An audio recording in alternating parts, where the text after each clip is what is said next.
yeah. Like swords up, throw it up, throw it up, throw it up, throw it up. Swords up, throw it up, throw it up, throw it up, throw it up, throw it up. Hey, throw them swords up, throw them swords up. Where you at? Where you at? Throw them up, throw them up. Avengers, where you at? Where you at? Throw them up, then slice and dice, then slice and dice, then slice, dice, dice, dice, then slice and dice, then slice and dice, then slice, dice, dice, dice, dice. Dani in the house, in the house. Avengers in the house, in the house, in the house, in the house. Swords up, turn up, turn up. Let's get messy, let's get nosy, let's go. Give him the tea, give him the news, give him the biz, give him the mess, the mess, the mess, the mess, the mess. Swords up, throw it up, throw it up, throw it up, throw it up. Swords up, throw it up, throw it up, throw it up, throw it up, throw it up. Hey, throw them swords up, throw them swords up. Where you at? Where you at? Throw them up, throw them up. Avengers, where you at? Where you at? Throw them up, then slice and dice, then slice and dice, then slice, dice, dice, dice, then slice and dice, then slice and dice, then slice, dice, dice, dice, dice, dice. Who gon' check me? I'm playing chess, you playing checkers. Checkmate, checkmate. Next caller. Swords up, swords up, swords up, swords up, up, up, up. I don't like you, can't stand you. If it's stuck, then it's stuck. It's stuck, stuck, stuck. Swords up, swords up, swords up, swords up, up, up, up. You're mad, they mad. You're pressed, they pressed. Got your bother, they bother. Got your trigger, they trigger. Swords up, throw it up, throw it up, throw it up, throw it up. Swords up, swords up, swords up. Throw it up, throw it up, throw it up, throw it up. Hey, throw them swords up, throw them swords up. Where you at? Where you at? Throw them up, throw them up. Avengers, where you at? Where you at? Throw them up, then slice and dice, then slice and dice, then slice, dice, dice, dice, then slice and dice, then slice and dice, then slice, dice, dice, dice, dice, dice. Let's go, start the show, symbol, we in chill, let's go, Avengers, assemble, lights, camera, action, we ready, stay ready, stay ready. Swords up, throw it up, throw it up, throw it up, throw it up. Swords up, throw it up, throw it up, throw it up, throw it up. Hey, throw them swords up, throw them swords up. Where you at? Where you at? Throw them up, throw them up. Avengers, where you at? Where you at? Throw them up, then slice.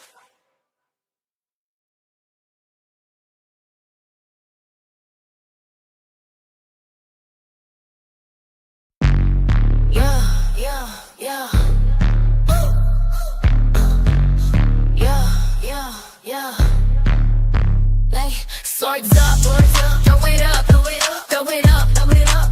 Swords up, throw it up, throw it up, throw it up, throw it up. Hey, throw them swords up, throw them swords up. Where you at? Where you at? Throw them up, throw them up.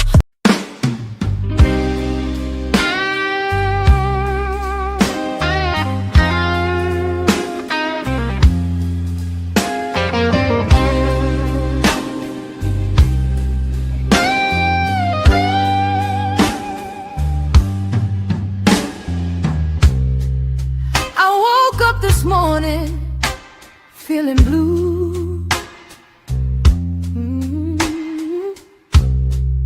I got things on my mind, I got things to do. And if I'm being honest, if I'm being true, I feel like it's too much.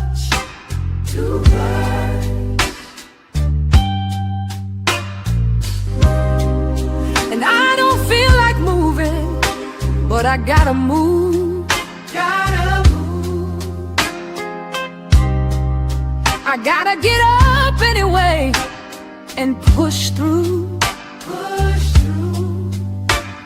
I got pain, I got bills, got things going on.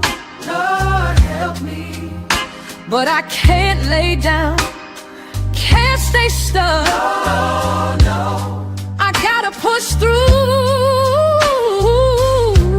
through the pain, through the hurt, Through it all.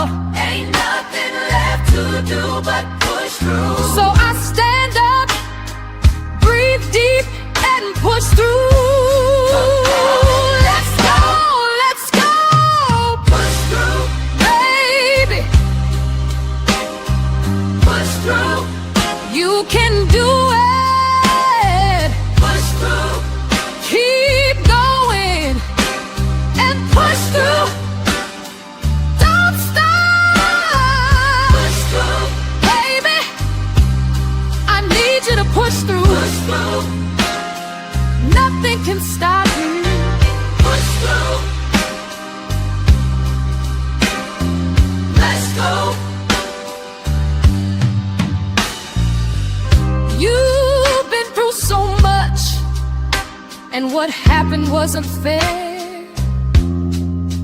It wasn't right, but you kept going. You pushed through.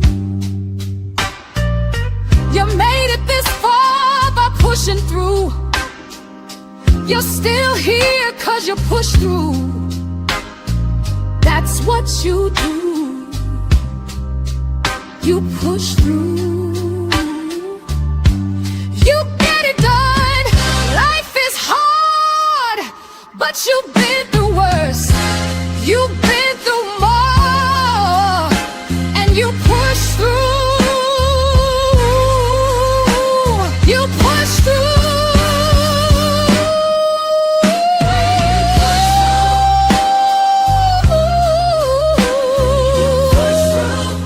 You can do it. Push through, Keep going and push through. Don't stop.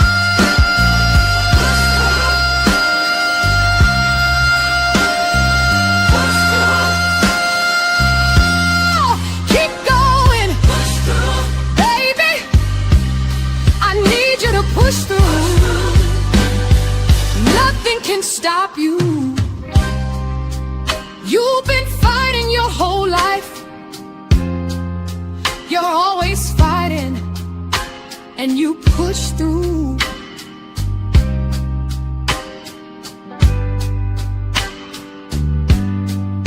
But it's okay to feel weak sometimes. It's okay to take a break sometimes. take a breath, But you gotta get back up and push through. Enemies can't keep you down. Life can't keep you down, because you always find a way and you push through.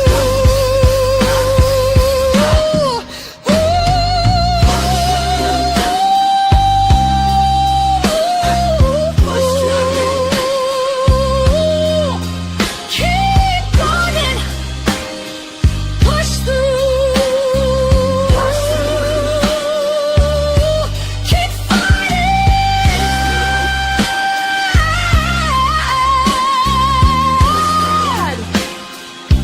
Keep going. push through, I need you to push through. Nothing can stop you. Push through.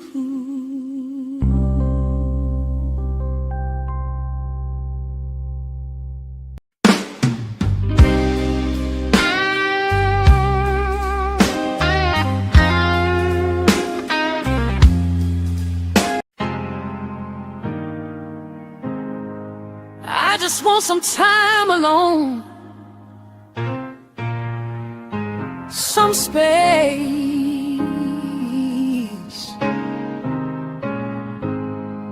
time to myself. This ain't about running away, it's about coming back to me. I'm putting me first. putting me first. That don't mean I'm putting you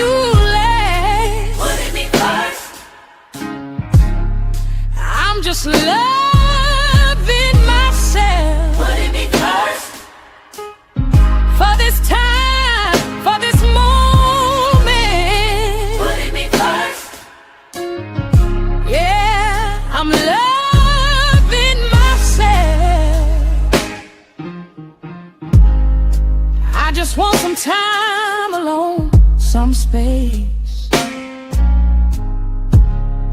Time to think, clear my head, find my pace. Time to breathe, time to relax. Time to focus on me, get myself back. Oh, don't get me wrong, I love you, I do. But this ain't about choosing you. It's about choosing me the same way I've been choosing everybody else every day. Days go by and by and by, and I realize I've been putting me aside. Don't put me first. That don't mean I'm putting you last. I'm just loving myself. For this time, for this moment.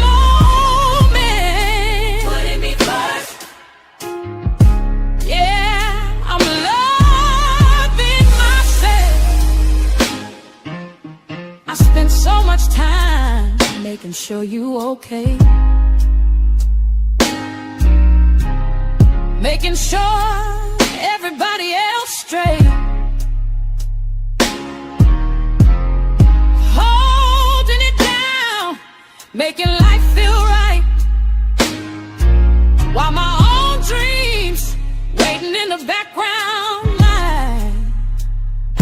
I got goals, I got things I wanna do, still got visions I ain't followed through before my time up, before it's time to go.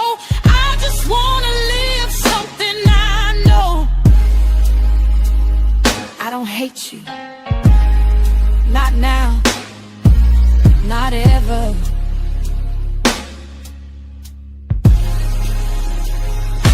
I just need a break,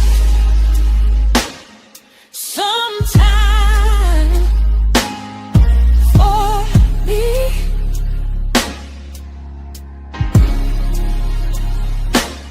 If you love me, you'll understand. This isn't distance, it's growth in my hands. I'm not leaving, I'm not gone. I'm just learning to stand strong. This is me, choosing me out loud. No guilt, no shame, no turning around.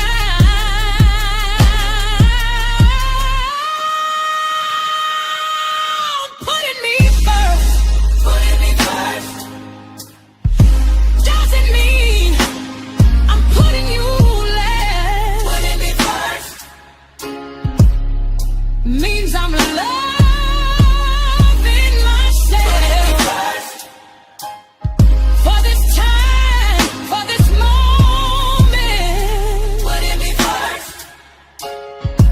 Yeah, I'm loving myself. Means I'm finally showing up for me.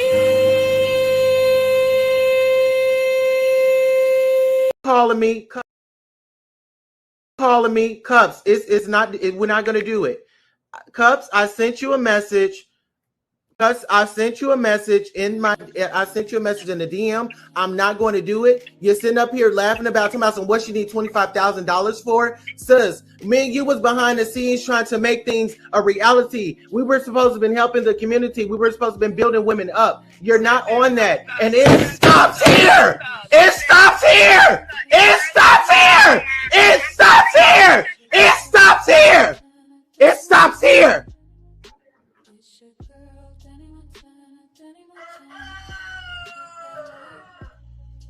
Calling me, Cups. It's not. We're not gonna do it.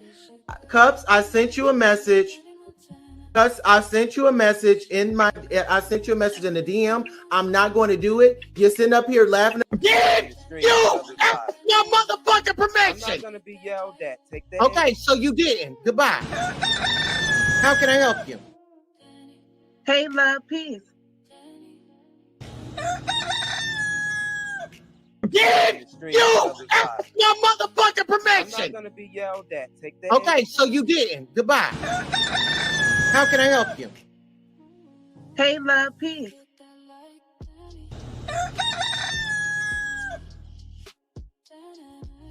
Hey everybody, good morning. How are y'all doing on this Tuesday? Make sure you smash the like button on your way in here. Smash that like.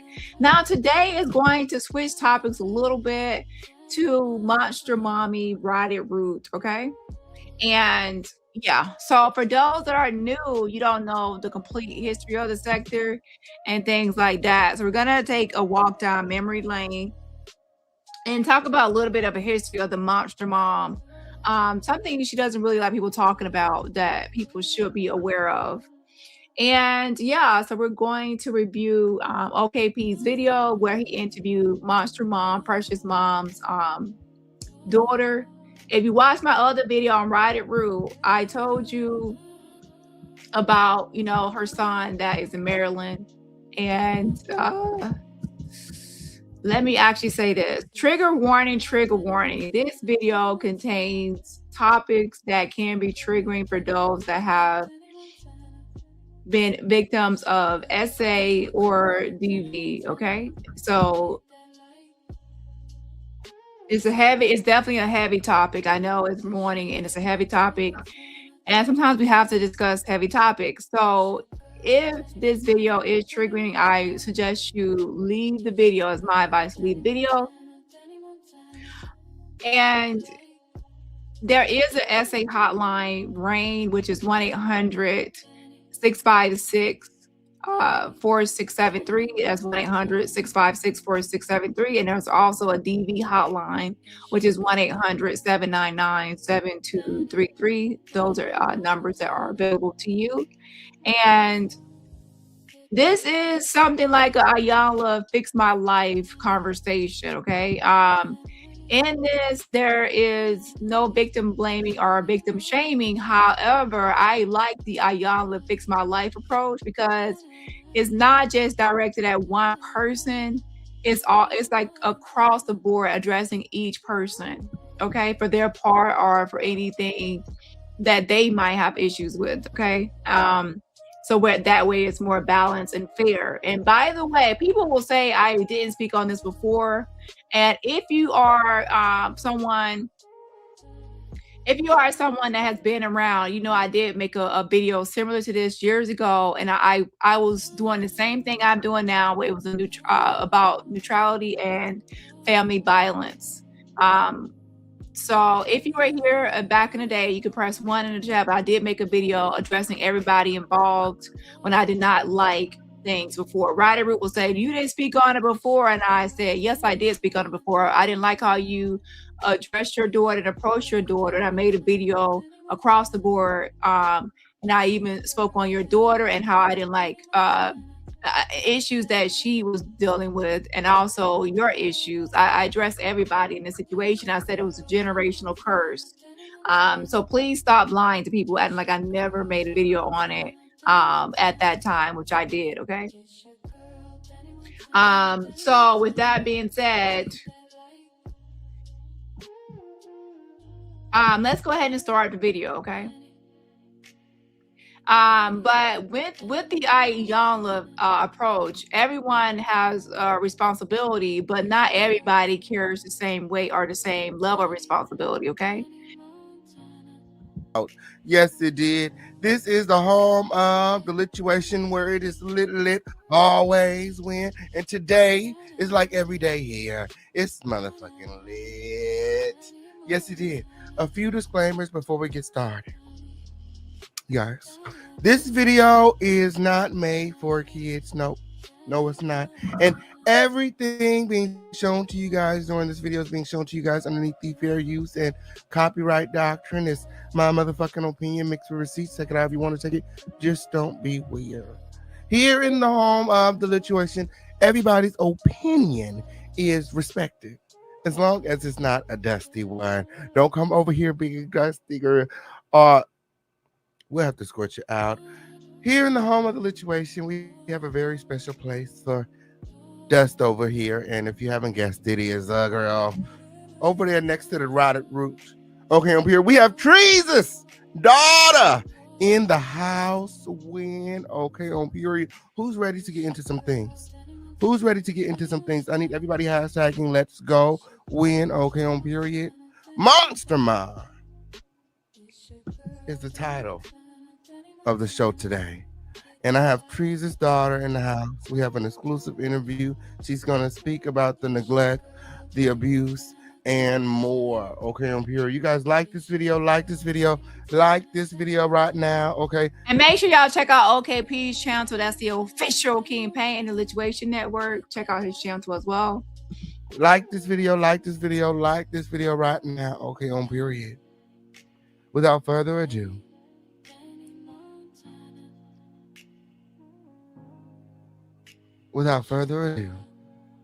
Okay, on period. I have Nah in the house. Okay, Trees' daughter. Hey, Nah, how are you? Hey, how are you? I'm good. How you doing today? I'm good. Terrific. How you call Trees your surrogate? Yeah. Why do you call her your surrogate? Because she not claiming me. Why would I claim her? She don't claim you? No. Y'all know what she referred me as. And that is true. Roderoo does not claim her daughter. And let me be clear, I'm not ignorant. I know not all parents and their get along with their children, or children get along with their parents. I understand that, okay? In this situation, we're talking about Roderoo and her daughter, okay, and their relationship. And her daughter came onto YouTube to speak on this topic because she could not, her mother is cold to her. Her mother calls her demon daughter. Her mother calls her a whore. I'm not trying to be graphic, but literally that's how she describes her. Whore. That's all she says. Demon daughter and whore. That whore. So yes, they do not have a relationship. Her demon The thing is daughter. that she don't claim you is that the things that she has to say about you aren't pretty. Right. Absolutely. You guys like this video right now. We just hanging out until we get to 100 likes. Okay. And remember, when someone says, there's one thing to call someone a whore for because you feel like they're promiscuous or they do certain things, but it's another when you're calling your daughter a whore because you feel as if she sleeps with other people's men, and she sleeps with, like in that context, Ryder was talking about how she sleeps with different people's men and things like that. And it just so happens to be that her daughter, Nah, was SA'd by Ryder Root's baby daddy, right? Her partner, her boyfriend. So in that way, calling her daughter a whore is kind of like saying, hey, you slept with my man or you took my man, as if there was some sort of competition or she consented as a minor to be with him or anything like that.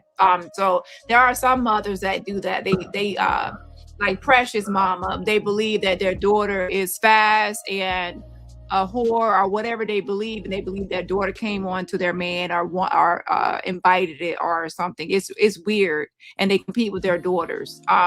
So remember, not all parents are the same. Period. Now, I just want you to know, here in the home of the lituation, we just feel like any story worth being told is, should be told from the beginning. So we just gonna take it slow. Okay, we're not rushing to get into anything in particular. We want to know about you, your upbringing, where it all started, how everything, was, and how we ended up here. Okay, we want to know everything. Okay, on period. So you guys like this video, like this video, like this video right now. We have not in the house when. And is there a particular reason that you didn't want a camera up today? Oh, basically I'm babysitting, so I didn't want somebody else baby like all in a Oh, video. I hear you. Absolutely. Yeah, so if you hear any baby sounds, I'm babysitting, and I I know didn't that's want to right. cam up because I didn't want somebody else's child like all in the videos. I know that's right. And this content is not made for kids. We don't showcase kids on this channel. We keep your kids off of the camera, a girl. So I totally understand. This is the home of the situation where it's always lit. You guys like this video? Like this video? Like this video right now? Okay, on period. And you know, um, And I just want again, to say something. If I have to mute it or anything like that, I am babysitting, so I might have to like take a few like breaks or whatever like that. But it'll only be like for a few minutes. absolutely, we do understand. Believe me, I can hold it down. I can hold it down if you need to take a few minutes when, okay, on period. Um, but yeah, here we are to get to know all of now when. Okay, you guys like this video, like this video. I'm waiting on y'all. We waiting on y'all, okay? Now, how was your day today? It was good. How was yours? My day was amazing. Thank you for asking. I know that's right. Uh, what does your day usually consist of? You babysitting today? Do you typically babysit? Yeah, I work and I babysit and I do other jobs because you know with the Period. economy, you can never have enough money. So, Yes, I know that's and right. I You don't gotta get do what you gotta exercise or do. big on social media. So, yeah, I have to work. I know that's right. You gotta do what you gotta do. Okay, on period. Yes, you guys make sure that you guys are sharing this video. And so you work, you take care of yourself. Okay, on period. You live alone, or you're married, correct? Yeah, I'm married. Absolutely. And when did you get married? Like 2 years ago. But I knew the person longer than that, but we got married 2 years ago. Absolutely. And how was that? Legally married, not no fake religious marriage. Legally married. Because Le- everybody on here want to, not everybody, but you know who I'm talking about. People want to claim they married and they don't even be married legally. Did you invite Yeah, that's right and rude. She's always saying she's married to this person. She was married to that person. Everybody's her husband. No ring. She has not been married. She needs to stop lying. Okay. So I think that was a little bit of shade towards her. Now, the man that Ryder Root is with on paper, he's still married on paper to someone else. Okay. Yeah. your mother to the wedding? No, hell no. Why not? Because we not on good terms. We not gonna never be on good terms, but we not on good terms, and no, So, that's embarrassing. Like, so throughout this, the speaking out, um, you don't, you're not seeking to make amends with your mother. You're not trying to fix. no, There's he nothing did too much to make amends. much. Okay. And Absolutely. I'm not here either to bash her or anything like that. I'm just here to tell my story and my truth, but I'm not here to like bash her or anything like And that. let me say this right here. There are times where I think that Na has wanted to reunite with her mother. And I even said it before that I believe that she was here for reunification of her mother.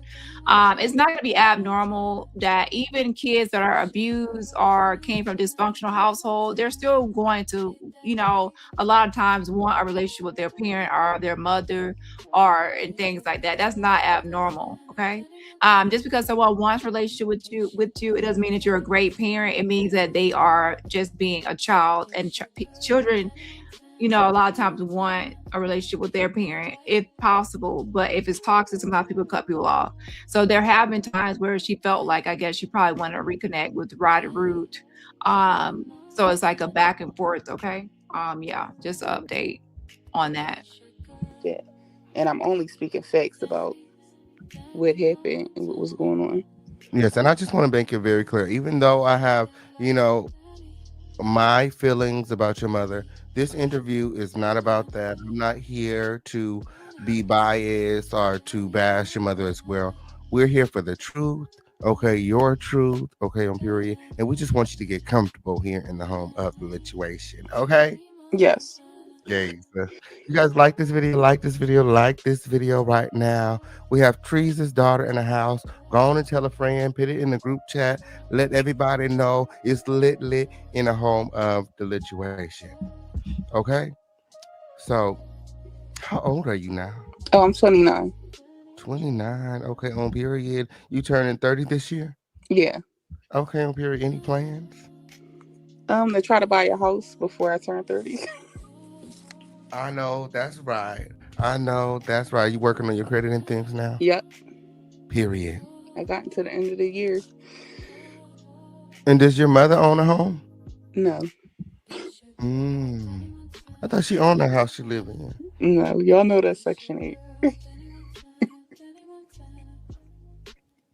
Ain't nothing wrong with the sections. No, it's something wrong when you abusing the system. It is something wrong. And it's not, Section 8 is not something that you're supposed to be on for the rest of your life. It's a stepping stone to help you get out of the situation you're in. You're not supposed to be on there for like the rest of your life for decades.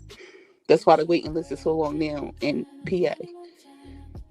My. On these YouTube streets, she's been referred to as a welfare queen. Do you know what that is? Yeah, somebody that used the system and abuse it and it wants to be on welfare and just live off of it, you know. Roddy Rule is someone that is licensed. She really is a ratchet nurse. That she is capable of earning income as a LPN. Okay, she's a licensed LPN. However, she chooses instead to just be on YouTube begging and grifting and lying for a living. Okay, and and yeah, she still is at the same house. 514 ho. Are you getting me yet? Are you getting me yet?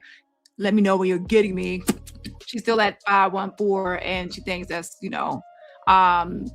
So in that regard, I think that if you're capable of earning and you're capable of doing better, then you are, okay? And she is capable. She's just lazy. And I will say she is a person that is lazy. She doesn't want to do anything but far eat and burp and be online begging and doing party line stuff for the rest of her life. Even though she has a small child, she has an LPN license that she can use. And when she does get a job, she barely keeps it for that long, okay? So I think her daughter is pretty much throwing shade as far as her not really wanting better and being a person that is just being lazy. Now, there are some people that are disabled or other things going on where that's, but Ryder Root is not one of those people, okay? Like, try to, like, help themselves get off of it. Like, they like to work and abuse the system. Like, be on YouTube, 3 different channels, but you getting welfare benefits. So in your experience, you would say that your mother is a welfare queen? Yeah, because she don't have to do that. She's very, very intelligent. Like, my dad told me she used to do calculus as fun as a teenager. She don't have to do what she's doing. Is she just educated? choose. Did she go to school? Yeah, she was taking college courses as a teenager. Like, I'm talking about 18 and under, taking college courses. She real intelligent. This is my thing. I have to step in right here. Roddy Root is what I call a pear and a sponge. Pears and sponges, they soak in information from other people, and when they soak in information, they can have a certain vernacular, but when they're asked to like explain answers and things like that, they lack the comprehension skills. They're only parroting back what they heard. There's no nuts that does this. Jag, Roddy Root, people, they have a certain vocabulary, vernacular that can make them appear intelligent, but when they're tested on certain things, they lack the comprehension skills to understand what was read and things like that. They're only parrots. Okay. Yeah. She just needs to redirect the energy. Did she ever complete college? Does she have? Yeah, she's a whole nurse. Okay. She got a nursing degree. She has a nursing degree from a college, not yes, like college. because they got vocational schools. You can become a nurse. No, it's like New England something. No, it was the actual school. I went to the graduation and all that. What? She had a nursing graduation. What she had on her graduation? They wear all white at the graduation when they graduating from the nursing school. Okay, that's what's up. What did y'all do on that day? Did y'all Um, celebrate? no, I don't think we went out. Yeah, I think we celebrated. I think we had something at the house. I don't Okay, think we went out to eat. my. Back in the day, the kids had to stay in a room, so you probably wasn't invited to the party. Oh no, I was grown. I was grown You when was she grown when graduated. she graduated. Yeah, My. When was this? I think I was like 18. I probably was like 18. Okay. Period. So like 12 years ago. Yeah. My. You guys like this video? Like this video? Like this video right now. We need everybody in the building.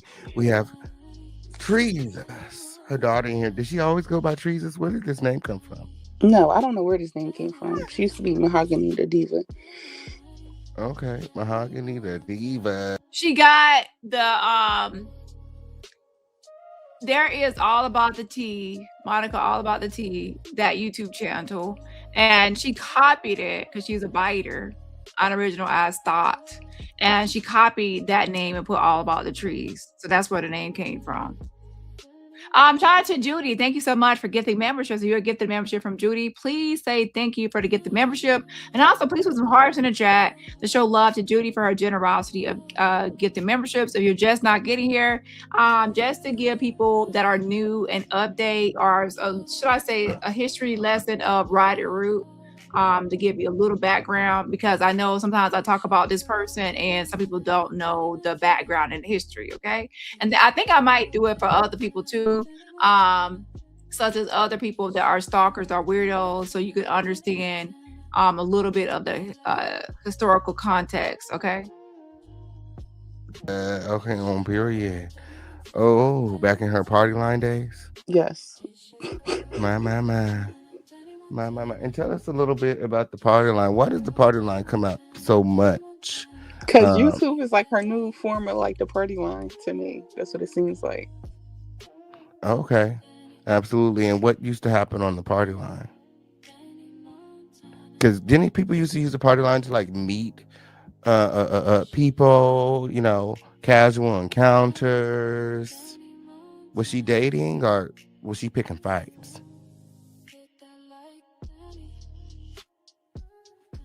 You guys make sure that you guys are liking this video.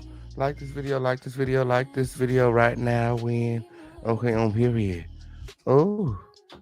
Yeah, StreamYard had kicked me out. But it wasn't like casual encounters that I witnessed or anything like that. But she would just argue and bicker. Basically all the stuff she do on YouTube, she would do on the party line. I seen a video of her outside asking somebody to pull up. Is that typically what she does? Yeah, she's been doing it since back on the party line days. So I could say Jag, Rider Root, one and the same. When her daughter said that Rider is intelligent, it kind of shows like, and I brought it up too, that she's an LPN, she has her license, so she is able and capable of doing better, but she just chooses not to, and her priorities are fucked up, okay? And it doesn't make sense that she logs in and she says, oh, my cash app is in a negative, I need people to send me money so I can get out of the negatives, okay? And then she's a whole LPN. There's no reason. And then for her not to be able to be employed in that field, and when she's working, she doesn't even last that long at that job because she doesn't have interpersonal skills, and the ability to work well with others. You can tell people like that really can't hold jobs for too long because, yeah. And then, of course, they'll quit because they're lazy and they don't want to mess up their benefits and things like that. So she has the ability to do better because she's a licensed LPN, but she chooses not to. And the party line days is where she still reminisces about and still lives in that state of mind of being on the party line, arguing, same behavior as her daughter stated. And that's a pattern of lifestyle that she has kept throughout the years that she refuses to change. And that shows that she has long-term instability, and she has been like this unstable like this for a while, and she cannot get past that time period or that mindset. She has not grown. There's no growth since that time period. Okay. Get out of that mindset of this party line, party line, party line. Okay. Long term issues and conflict and it's one thing for something like that to be something that is just like something like spare time or whatever. But when you actually live that lifestyle and it's impacting your real life, where people are coming out to your house with CPS calls, you're going to jail. YouTube has led to you getting in jail. YouTube has led to you having 2 arrest warrants out of New Jersey. And this is not no civil stuff. This is actual criminal charges and criminal arrests, criminal stuff going on here. And you were actually in jail at one point, filming things for YouTube. At that point, that's when you have to say, is YouTube really worth all this? Acting the way you're acting while you're in jail, and you was like, oh, was baby trees is at home and the air fryer is on. Well, her mama should acting a fool on YouTube led to her being in jail. Okay. And people say, how does that have anything to do with jail? Well, the reason she went to jail is because she at her daughter's RO hearing, when her daughter was trying to get a PPO on her,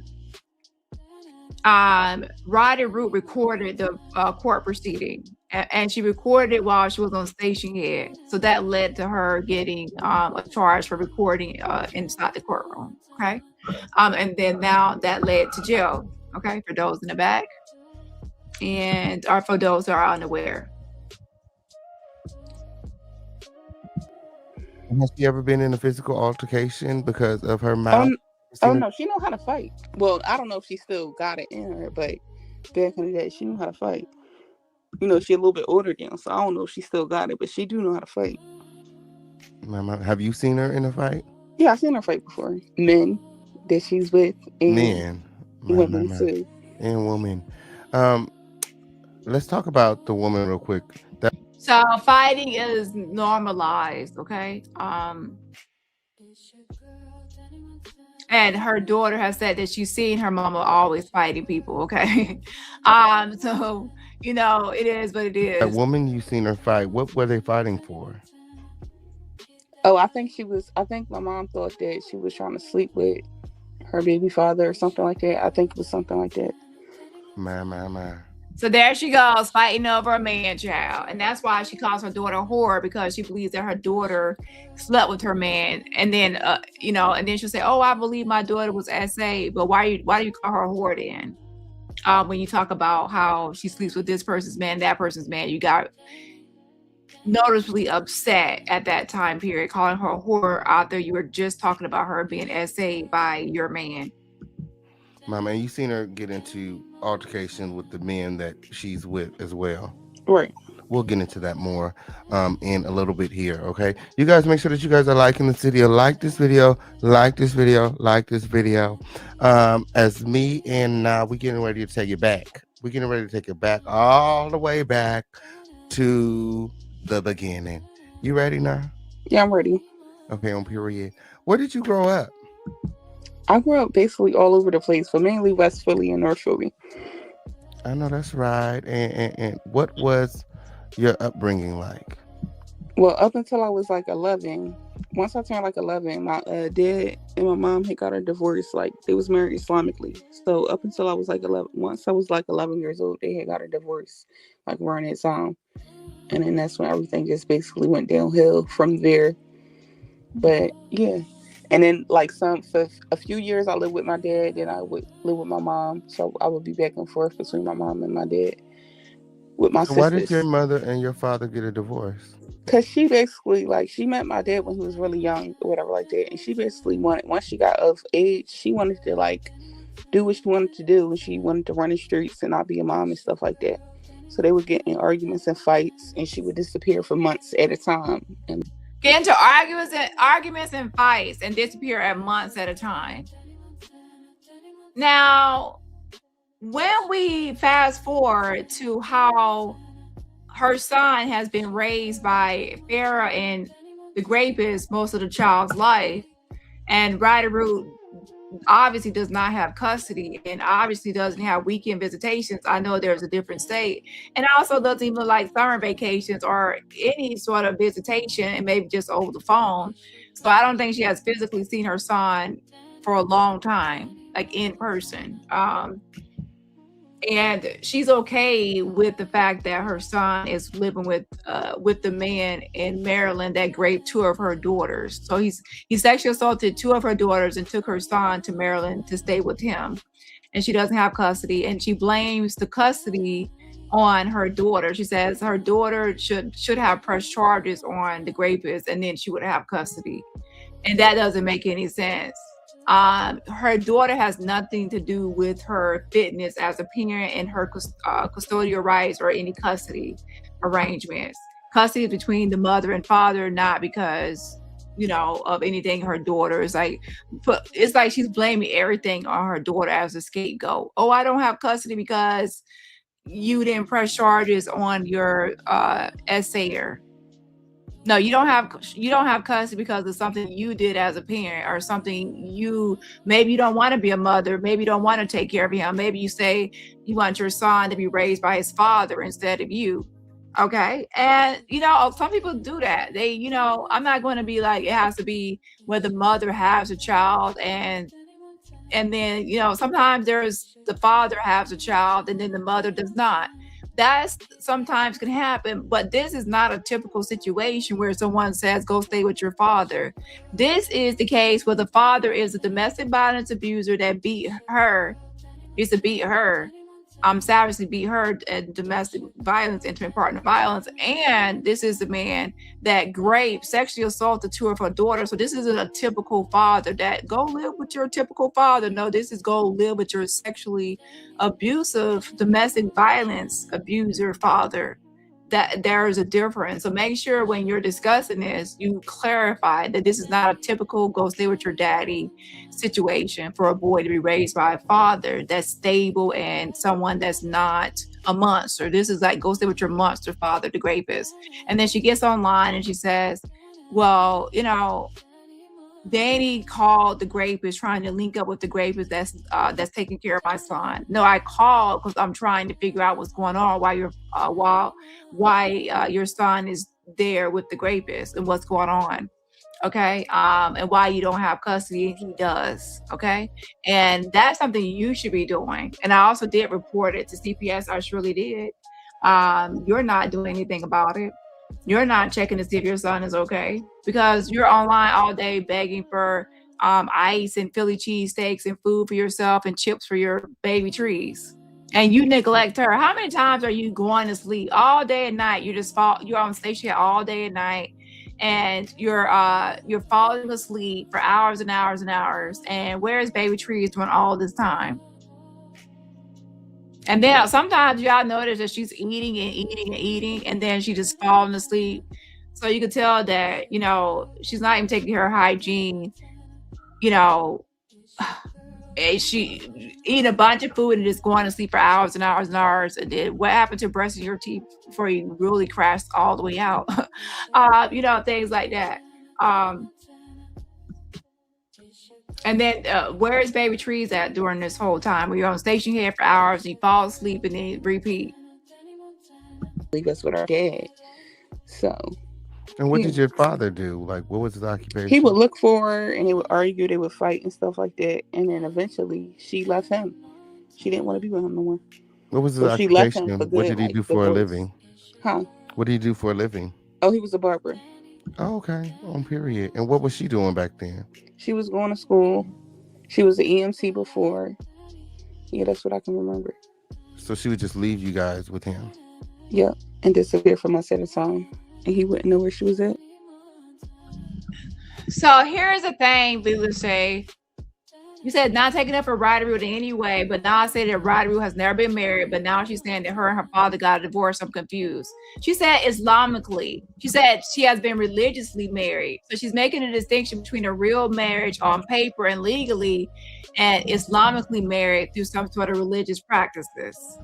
So I would say to just look up that information, or so I understand your discrepancy, but she did make a distinction between that. Now, will I say I know everything about Islam? No, that's not my religion or my faith. But I do know that in some religions, they do certain religious things and say they're married. Some people drop over some broom or other things, but legally in the United States on paper, you're not technically married. But through some sort of religious ceremonies, people are married. So I hope you understand what I'm saying. Now, if she's wrong or right on this, everyone that has looked up Rider Root, no one has ever really saw that she was married. Married. Okay. Now fake marriage, I hate to say fake, but some sort of religious marriage, then yes. Okay.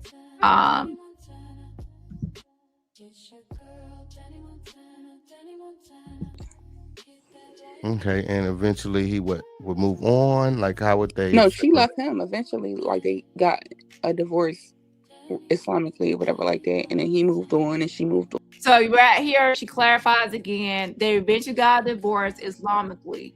So if you have not watched this or caught up, make sure you watch and catch up first, okay? Now, again, I'm not 100% sure on all the stuff about religious things. I'm not trying to offend anyone. But she already had clarified that she was making a distinction between Islamically or Islam marriage.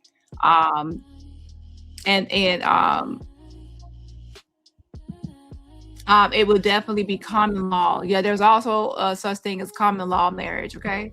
But I think for her, remember, we have to go by her perspective and her viewpoint, and her viewpoint is what she's going to be considered official marriage, legally married, like a regular traditional marriage is going to be on paper. Anything outside of that, she might not consider a real marriage, okay? Now, is that going to be the case? There's common law marriages as well.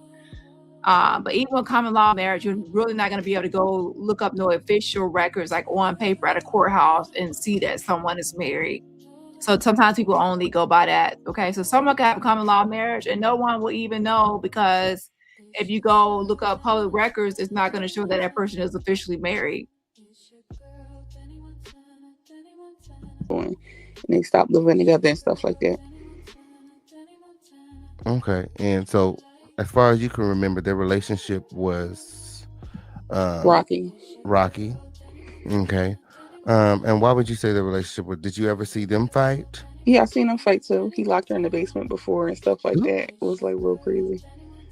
So locked her in the basement. Now, Ryder Root did say that the guy is a domestic violence abuser. And that's why I said, if you have someone that's a domestic violence abuser and a rapist, how good of a father could that person possibly be? How good of a father? And that's why I can't wrap my mind around, like, I really don't see him being a good father. Like, I can see him being a fake good father. Like, I can see him on the outside of this house, and to the world he pretends to be one way, but inside his house he's a horror. It's like a horror movie.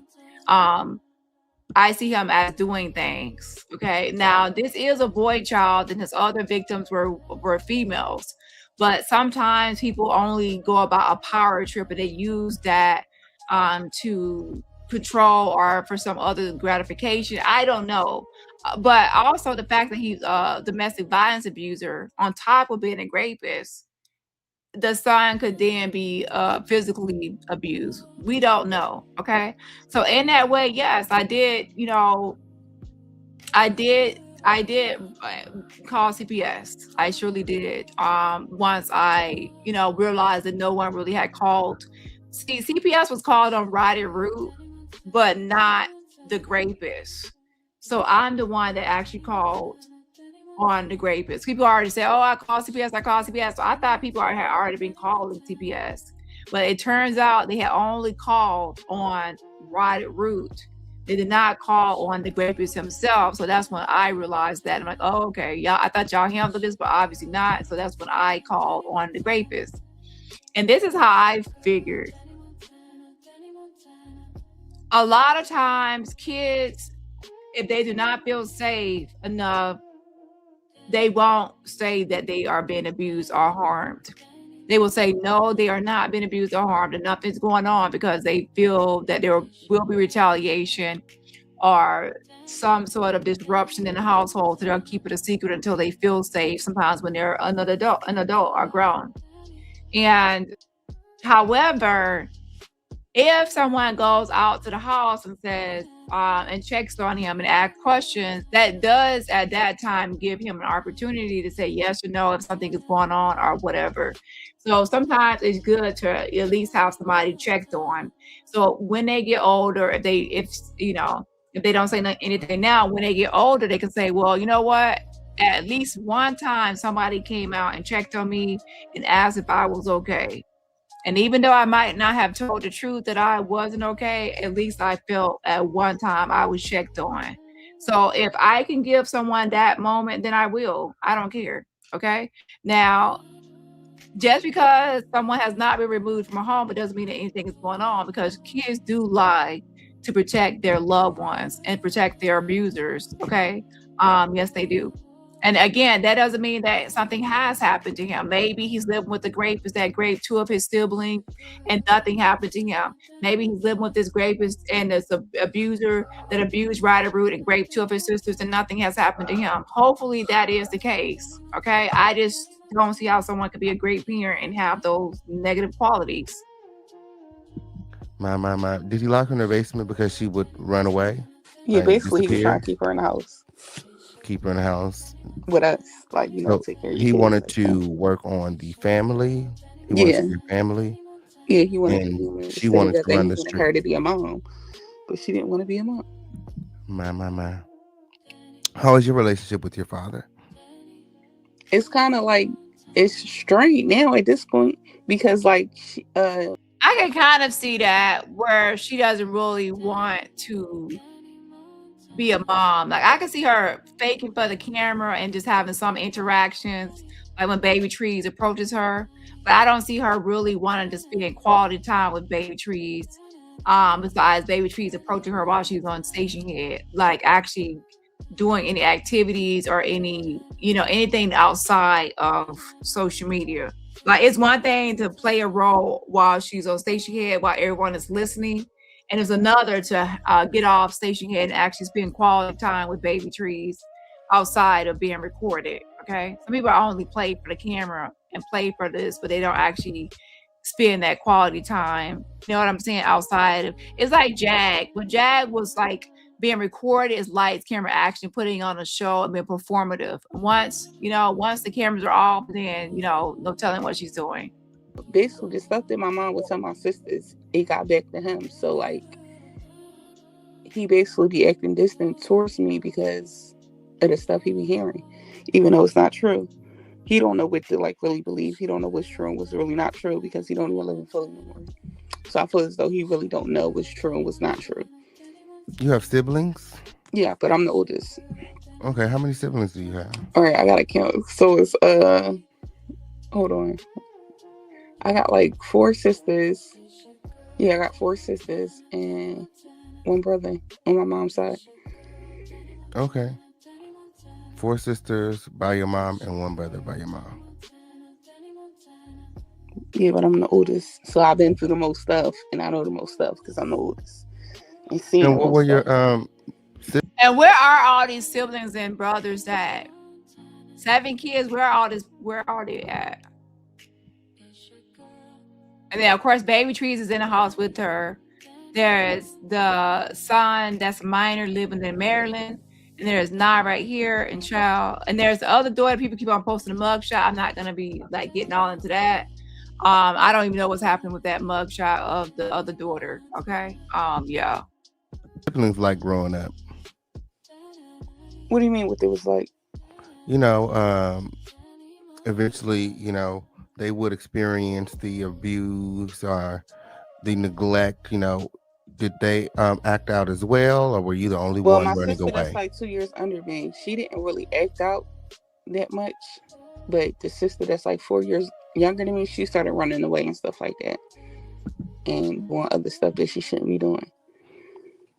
And did you guys get in trouble a lot? Like, Well, I would get in trouble a lot because I would basically stand up for myself. Like and what would that look like? What does trouble mean arguments, in me your getting in household? fist fights with my mom. Well, not me getting in fist fights, her beating me up because at the time I wasn't fighting back when I was like a teenager So she would beat you with her hands, with her fists. with her fists. Yes, and stomp me, all types of stuff. Would she ever use weapons? No, she tried to use an iron before, I think, when I was like 13. Not But I no think iron. somebody, yeah. But I think I took it out her hand or somebody took it out her hand or something like that. Anything. Shout out to Nutrisoft. Thank you so much for the fan funding. Super Secret, I appreciate the support. Again, shout out to Nutrisoft for the fan funding. And everybody else, remember, support my channel for free just by what? Hitting that like button. And what would you do in these situations? Well, I was real small and skinny. I was like 130 and like, 5'5" or 5'6". So I really couldn't do much. My. Were you happy as a child? Were you a happy kid? I was happy when I was with my dad, not when I was with her. But like we would have some good times. It wasn't completely bad all the time. But once I turned around like 13, that's when stuff started going downhill. One moment. So the iron, take out an iron. She said she would beat me, stomp me. Okay, stomping is like raising your foot up and just stomping someone. Now, that's not like typical discipline, actually stomping someone with your feet. Okay. Yeah, does not stomp the yard. Okay. So that is physical abuse. Not discipline. Okay. Yeah, trigger warning. Content will be discussed, which may be triggering for some viewers. If you feel you need to step away, please do protect your mental health. Okay, absolutely. You guys make sure that you guys are liking this video. Like this video right now. We should be at least 100 likes. Make sure that you guys are supporting. The Cash App links are pinned. Okay, this is the home of the lituation. This is the littest place on earth. We can't do this without your support. Make sure that you guys are supporting the show. Okay. Like this video. Make sure that you guys are subscribed. Grab a friend. Grab a snack with. Get comfortable. It's going up here in the home of the lituation. We have a lot of things to unpack here.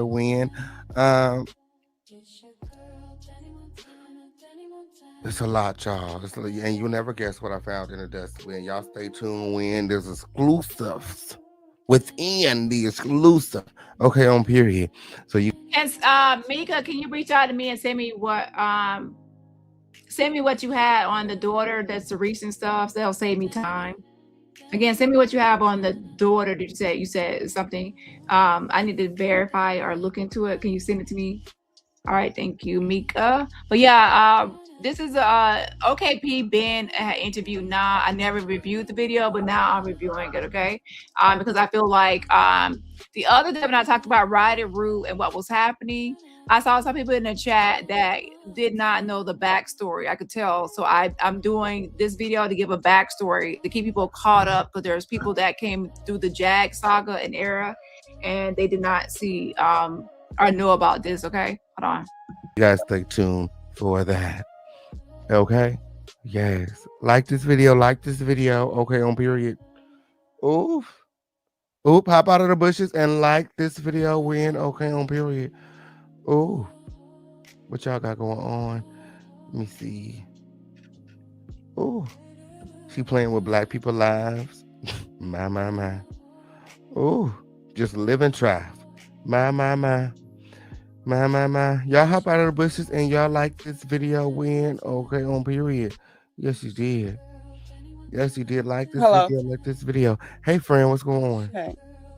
So, like you were saying before you left, you were saying that everything wasn't all bad. Okay, tell us about some of the good times. When the best moment that you can remember with you and your mom.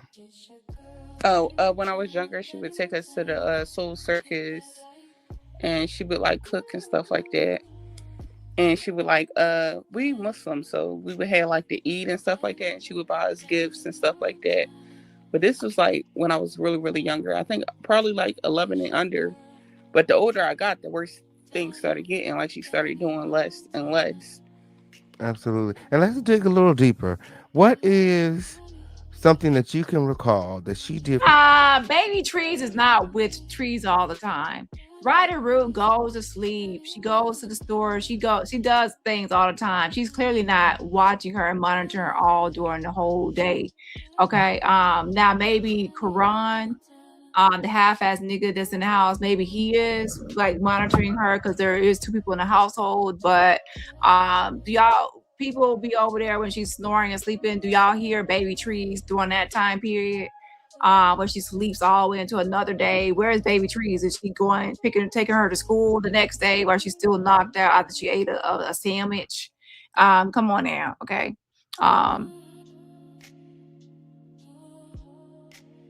If you have a child that age and you can go to sleep for that long without hearing a peep from them, then I don't know. For you personally, that you will always just, even though she's, who she is, you will always appreciate that she did this. Like you just, remember this moment. Like there's something that you're holding on to that why you, Letting us live with our dad. Like I really appreciate the fact that she let us live with my dad, because I feel as though like I would be. She must really love me. She let us go. Yeah, like because I feel like I would be way worse. Now pay attention right here. She said that she's happy that Ryder Root let her live with the dad. So that will actually make sense. That would make sense to why the rapist has custody, because Ryder Root wants her free time and wants to be alone. And you know what? Baby Trees, her father lives with Ryder Root, so Ryder Root has no choice but to have Baby Trees, because Baby Trees' father stays in the house, Karan.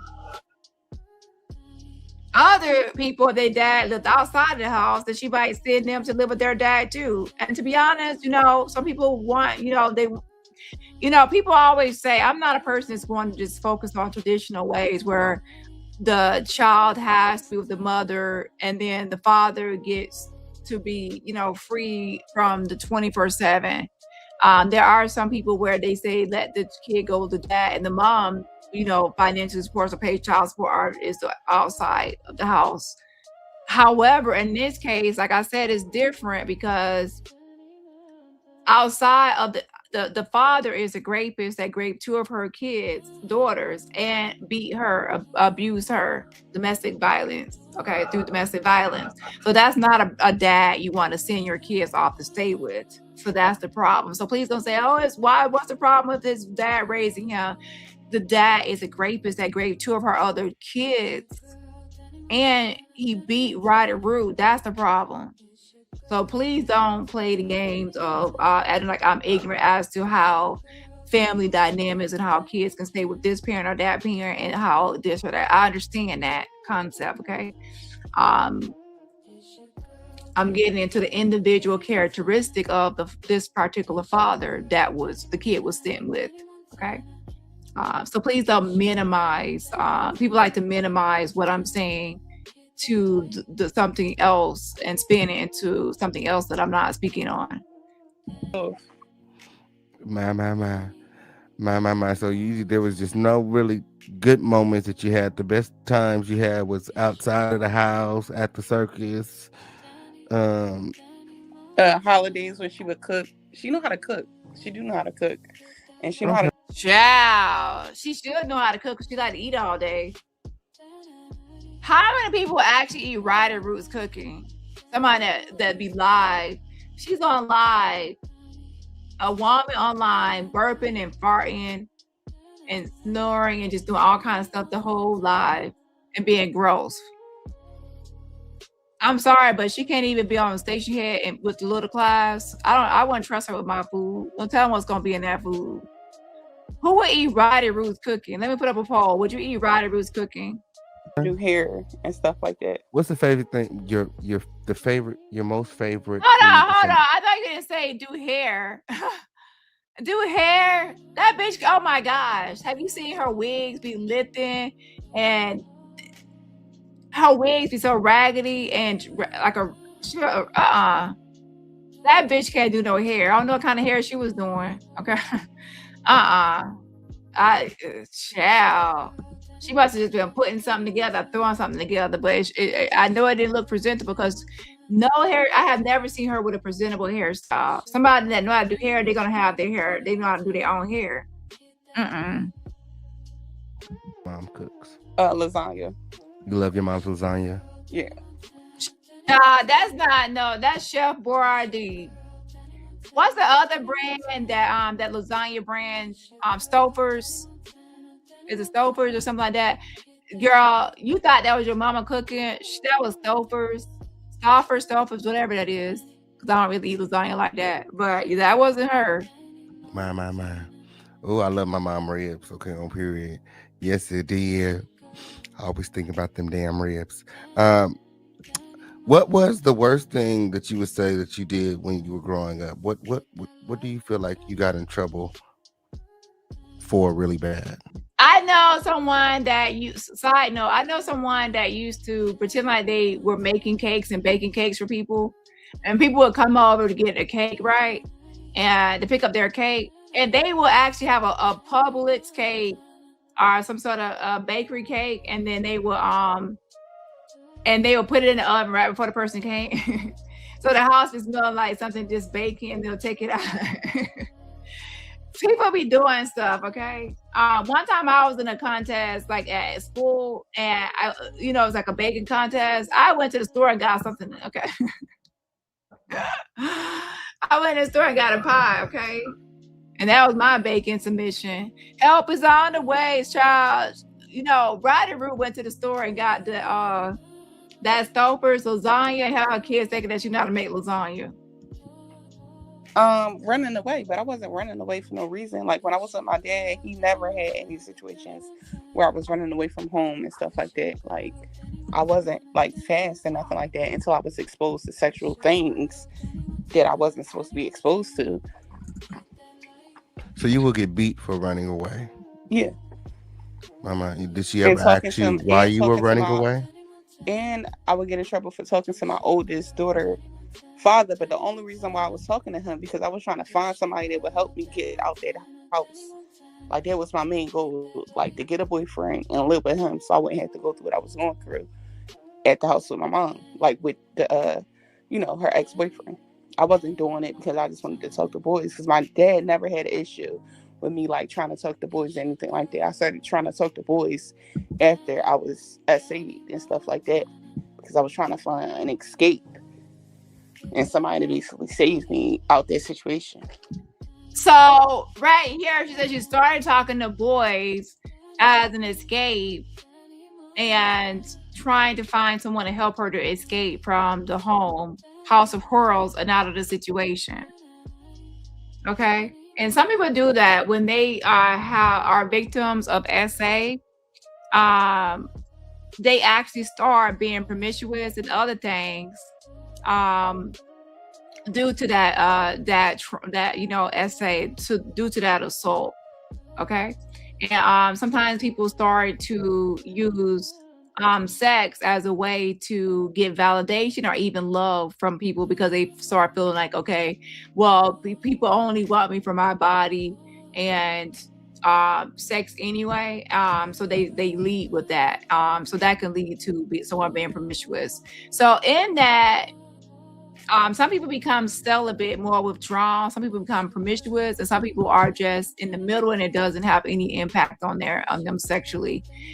So, and there are some people that are a combination at different times or points in their life. What I will say is, if you have someone that has been SA or sexually violated as a child, sometimes they do act out sexually. And that is actually a sign of abuse sometimes. If someone starts to act sexually or overly sexual for their age, that could be a sign of abuse. So when Roddy Root is saying whore, whore, whore to her daughter, you have to say, is she a whore because she chooses to be, or just some sort of reaction or response to her SA as a child that led to this promiscuous behavior? So when you start calling her whore and you don't consider the fact that this is due to her SA or other things happening in her life, then that is someone you're being cold and callous at that point, and disrespectful, and not understanding. Like, that's the worst thing you could call your daughter, knowing that her being promiscuous came from possibly her SA. Okay, if you knew that, you know that, then don't call her that. Okay, if you know what led to that behavior or possibly led to that behavior. That's not always the case, but a lot of time it is. A lot of a lot of prostitutes are people that were SA or molested or M when they were kids. When I say M, I mean molested, okay? Or some sort of sexual victimization.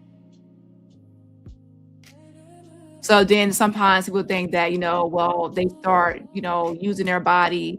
Well, men want my body, so that's what they lead with, and they use as their validation or worth. It's a lot that goes into it, but I wouldn't call her a whore if you know that it stems from her. Even right now, she said that she was seeking people to try to help her escape and things like that. So that kind of shows it goes hand in hand with her abuse and her childhood trauma. My. That's so crazy. So you ran away and you got beat, and you were running away because the SA started to occur. Yeah. It was happening from the age of 13 up until I was like 15, 16, when I really, really started running away, when I was like 15, 16. My. So you were being sexually assaulted at a very young age, okay? So from like 13 to 16, SA, running away, this leads to her trying to find people to help her escape, and she's, men that she's hoping that can help rescue and save her. And then, of course, that leads to her being promiscuous with these men. And then later, this promiscuous behavior leads to her mother calling her a whore. Okay? For a while, describe what your perfect day would be like. Me going to school, because I was in programs like the neuroscience program with the University of Penn and stuff like that. And then in the summertime, I would have summer jobs. I was the only one out of my siblings that worked during the summer. I worked, it was a program called Work Ready Philadelphia. And I would do stuff like that. They had professional development classes and stuff like that. So I would go to school, wake myself up. Yeah, go to school basically, because I'm a kid. Like, that's what it consists of. And you will come home, and the perfect day would probably just consist of him not messing with you. Exactly. Okay. Doing homework, studying, watching TV, listening to music on YouTube and stuff like that. Did you have friends? Yeah, I had friends. Did they know what was going on in the house? No. The only one I knew technically was like my daughter's father. He knew what was going on, but he lived in Jersey. He didn't live in Philly. So you was trying to go all the way to Jersey. You was trying to get the hell. I technically wasn't. Once I figured out like how he was as a person, I felt as though it would just be more drama. Like I would just go from one bad situation to the next. So I ended up not wanting to go with him because I seen how he was as a person. My, you guys like this video right now. Okay, there is a lot going on. Oh no, that wasn't me. I never did that. If I did, I would tell y'all. If you're talking about the cake story, I'm not the one that used to warm up any cakes and do anything. I would say that was me. But I am the one that I did, at the last minute, because I forgot that, that it was the day that we were supposed to be submitting like our contest like bakery item, baked item, and then at the last minute, that was a suggestion just to get something from the store because it was too late to bake something for real. So I did that, but I didn't do the warming the cake. That was somebody else. I'm not gonna blast him. On when we have a lot of things to unpack here in the home of the lituation. Okay, on period. Oh, I'm sad she never had a real mother to lean on and comfort her when she needed her the most. Absolutely. It's heartbreaking. Absolutely.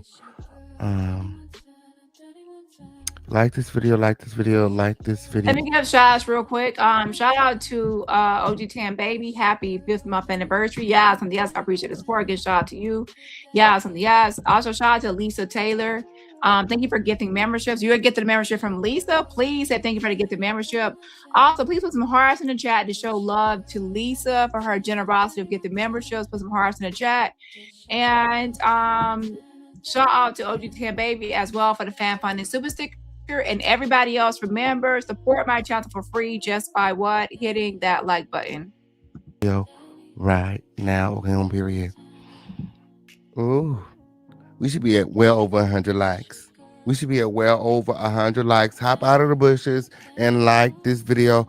Trees' daughter is in the house, okay? Monster Mom, okay? An exclusive interview, okay? We're going to be talking about the neglect and more, okay? Coming right up when, okay? Make sure that you guys are liking this video. Like this video, like this video when. Okay, this is the home of the lituation. Act like you know. Act like you know to get smash that like button. Smash that like button when.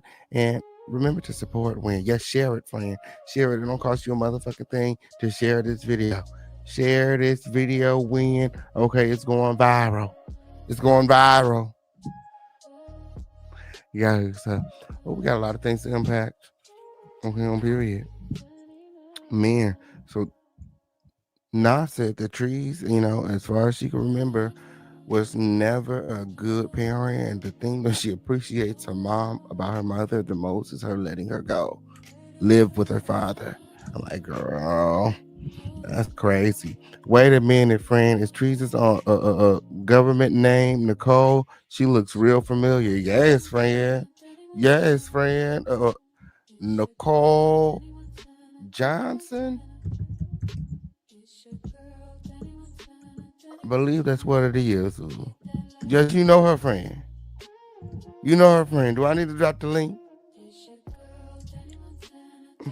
Do I need to drop the link? You guys like this video, like this video, like this video right now. Weird. Okay, over here. It's up and it's stuck here in the home of the lituation. Shout out to Incoming Opinion in the motherfucking building. Girl, you guys make sure that you guys subscribe to Incoming Opinion. Okay, on period. Oh, she must be a horrible mother. Lord. Monster Mom is the name of this video. Oh. We're waiting on now to come back to tell us exactly what that was. Yeah, I was right here waiting for you. Oh. We was waiting for you, Fred. Okay, on period.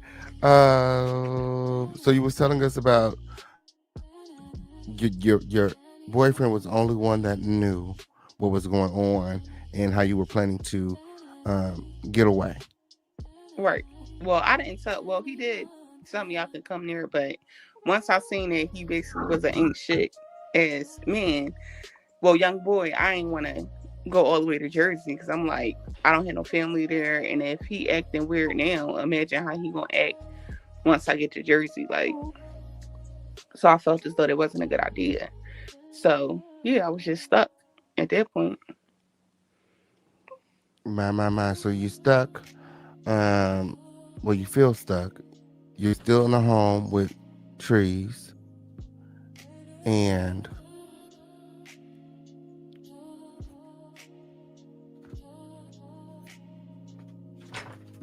hold on a second. I'm sorry.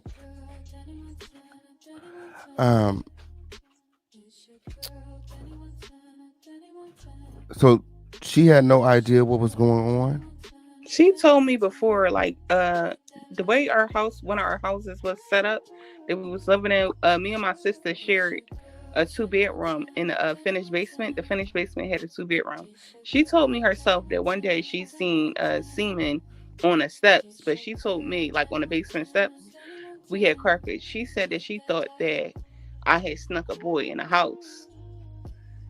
But she never said nothing to me. Like, this is after she found out what happened, like, once I'm an adult.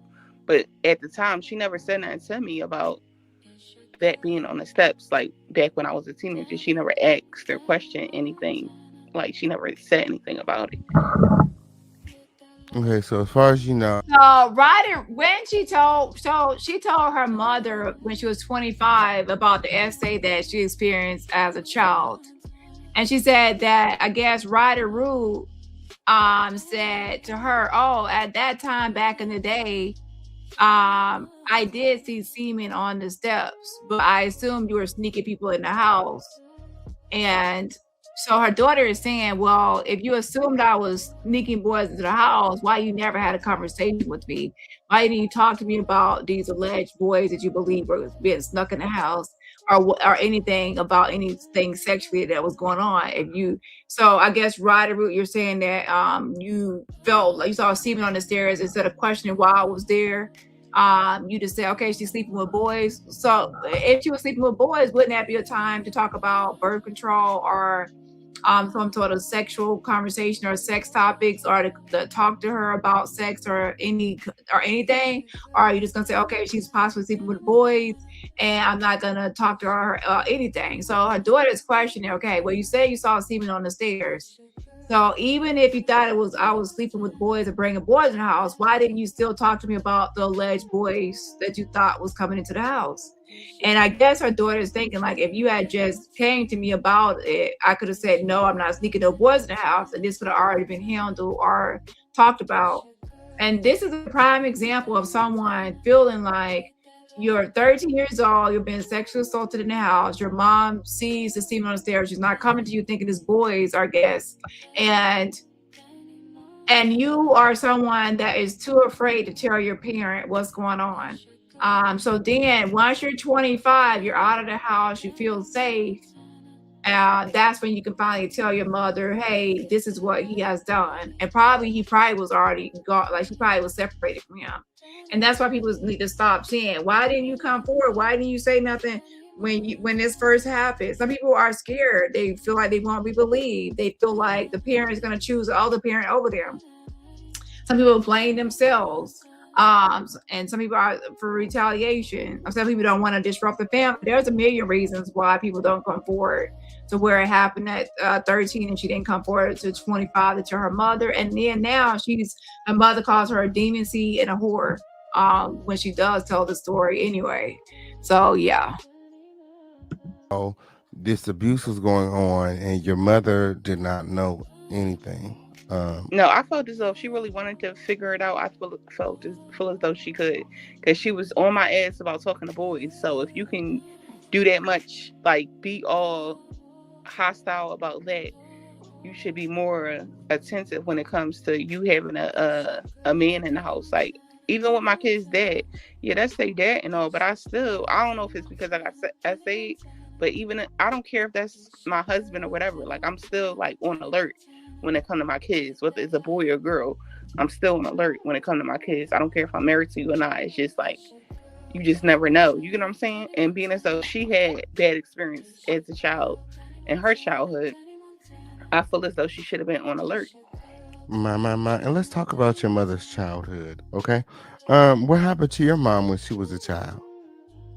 I believe she had like similar experience to me, but I'm not like, I don't know 100% for sure. But Did she ever tell you about any of her experiences? no, she told me no, not really. But I heard like other people have. My. So with her being a victim of abuse as well, you would think that she would be more sympathetic as to what happened with you and want to protect you, but it seems as though when you told her what happened, she would turn against you and attack you. When did you start? She didn't know that was happening to me until I got an adult. I have bipolar 1 and I had a manic bipolar episode. That's like when somebody like out of it and like basically going insane or whatever like that. She didn't know. I didn't tell her that was going on with me until I was an adult. I think I was like, this.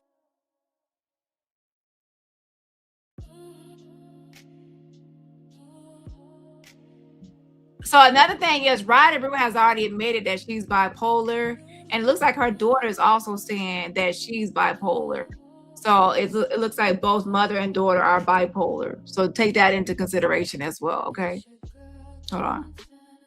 happened, and I told her, I believe, like in 2016 or 2017. So I was already grown.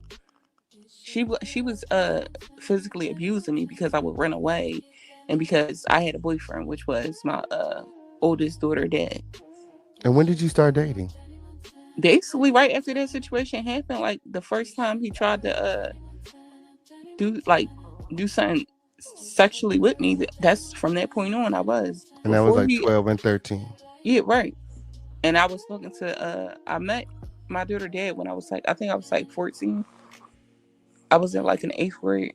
Yeah, I was like in So the she eighth just grade. thought you was fast. She didn't Right, think but that that wasn't the something was case happening. because but my first sexual encounter was with that person, that grown ass man. I was a virgin. Like I never even seen the opposite sex private parts before ever. So right here, at the time she was sexually assaulted, she was a virgin. So that took away her virginity.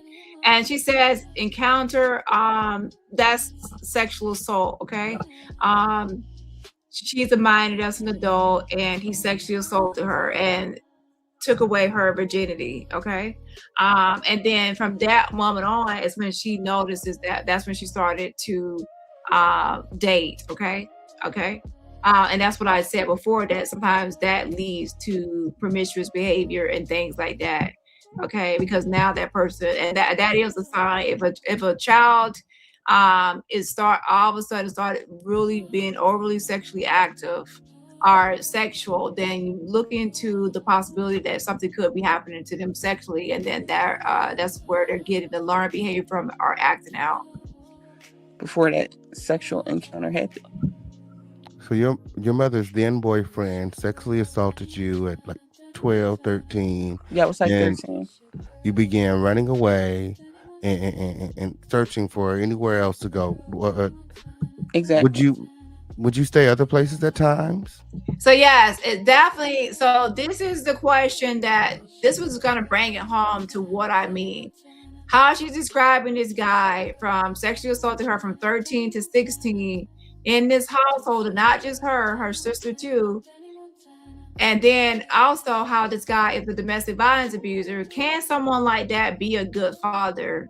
Is that a safe place that her son, minor son, has been living with that rapist, which is his father, and since he was little, and Roderick does not have custody, and it looks like that's a trend for her kids that have a different father. Is that a lot of them go stay with their father instead of living with her. Okay. And her daughter said she doesn't want to be a mother. Some people have kids and they don't want to be a mother, so they send their kids to live with their grandparents or to live with someone else. And some people, they're not going to be traditional to where that's fine. Where some women prefer the man to raise the son, or they prefer the guy to have the kids, and then they are the ones that don't raise the kid, like have the kid in the household. They still are in the kid's life. Okay, the roles are flipped. In this case, it's wrong because the father isn't a good father. He's a rapist. Yeah, I would stay. Sometimes I would go to my grandma's house. I would go to a friend's house and stuff like that. Basically like house hop. And what would you tell them? Oh, I would tell, well, I don't know. They really, now that I think about it, ain't nobody, well, my grandma just probably thought that I was being fast because I was too scared to tell anybody really what was going on because I was watching him abuse my mom. So I felt as though, why would I tell my mom what's going on when she can't even protect herself? So how's she going to protect me? So right there, she says that the same guy that was raping her, sexually assaulting her, I'm gonna say essay, or I'll say essay, okay. Essaying her was also beating her mom, abusing her mother. So she was like, she sees her mother getting abused by this guy. So it's like, who am I gonna really tell? I can't really tell her because she's like, can't even protect herself. So how can she protect me with what's going on? So look at my title, House of Horrors. She and her sister being sexually assaulted by this man. She sees her mother being abused, domestically abused by this man. And it's the horror house. Okay, and she's trying to really escape it, so she's trying to go to different men to try to find someone that can rescue her and save her from this house, which leads to her being promiscuous. And then now, fast forward, Ryder Root's minor son has been living with this rapist and abuser since he was little. But where they left, Philadelphia, he took the son with him from Philadelphia to Maryland and had that child in his grasp and custody since then. So I really didn't tell nobody. Everybody just thought that I was being promiscuous, but that wasn't the case. They just thought I was being fast. Absolutely. And being like a rebellious teenager, but that wasn't the case. And not only that, according to you, there was drugs. Yeah. What is your mother's drug of choice? Powder. Powder. My. Have you ever witnessed her doing drugs? Oh no, she never did it in front of me, but I know when she high, like. Absolutely. And when we spoke on the phone, you said that she would always stay in the room and she wouldn't leave her room. So that's kind of why the boyfriend would be able to do things to you, because she would always be in her room, sleep, coming up down off of her high. Right, or she wouldn't be home, or she would be asleep, like, and it would happen like late at night. I hate to say this, but what we Ryder be doing now, it seems like she be on station head and then all the rest of the time sleeping, just sleeping, like she got narcolepsy or something, just sleeping, and on station head, and then going to the store to get some food and eating. What can lead to someone excessively eating all day, always being hungry all day? Some people like say that sometimes people get the munchies when they on certain things, but then some people say that when some people are on certain drugs, they don't eat that much and they slim down. Child, I don't know, but something is up. Some people believe that she got a tapeworm. But it's interesting that her daughter says that all she was doing was sleeping, and that's what Ryder does now. She's sleeping, and you don't even hear baby trees during, a lot of times during these time periods. And stuff like that. This same boyfriend would also be physically abusive to your mother. You talked about a time where he bit her face. Yeah, he bit her on the face, on her cheek, in front of us. And Ryder Root did describe to herself that one time he savagely beat her and bit her in the face. Okay, so for this generational curse thing, Ryder Root, if she was someone that was a victim of SA herself, and then now when she's an adult and she has her own daughters, there's a generational curse going on, and she's abusive, stopping her daughter. She's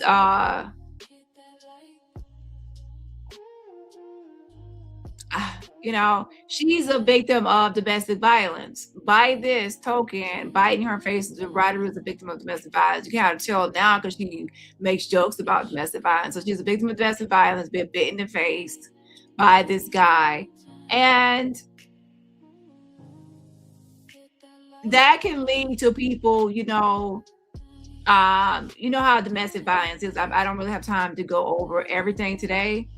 But someone like her being domestically abused by him, then that she could be obviously exhibit signs of someone that's been victimized by an abuser, right?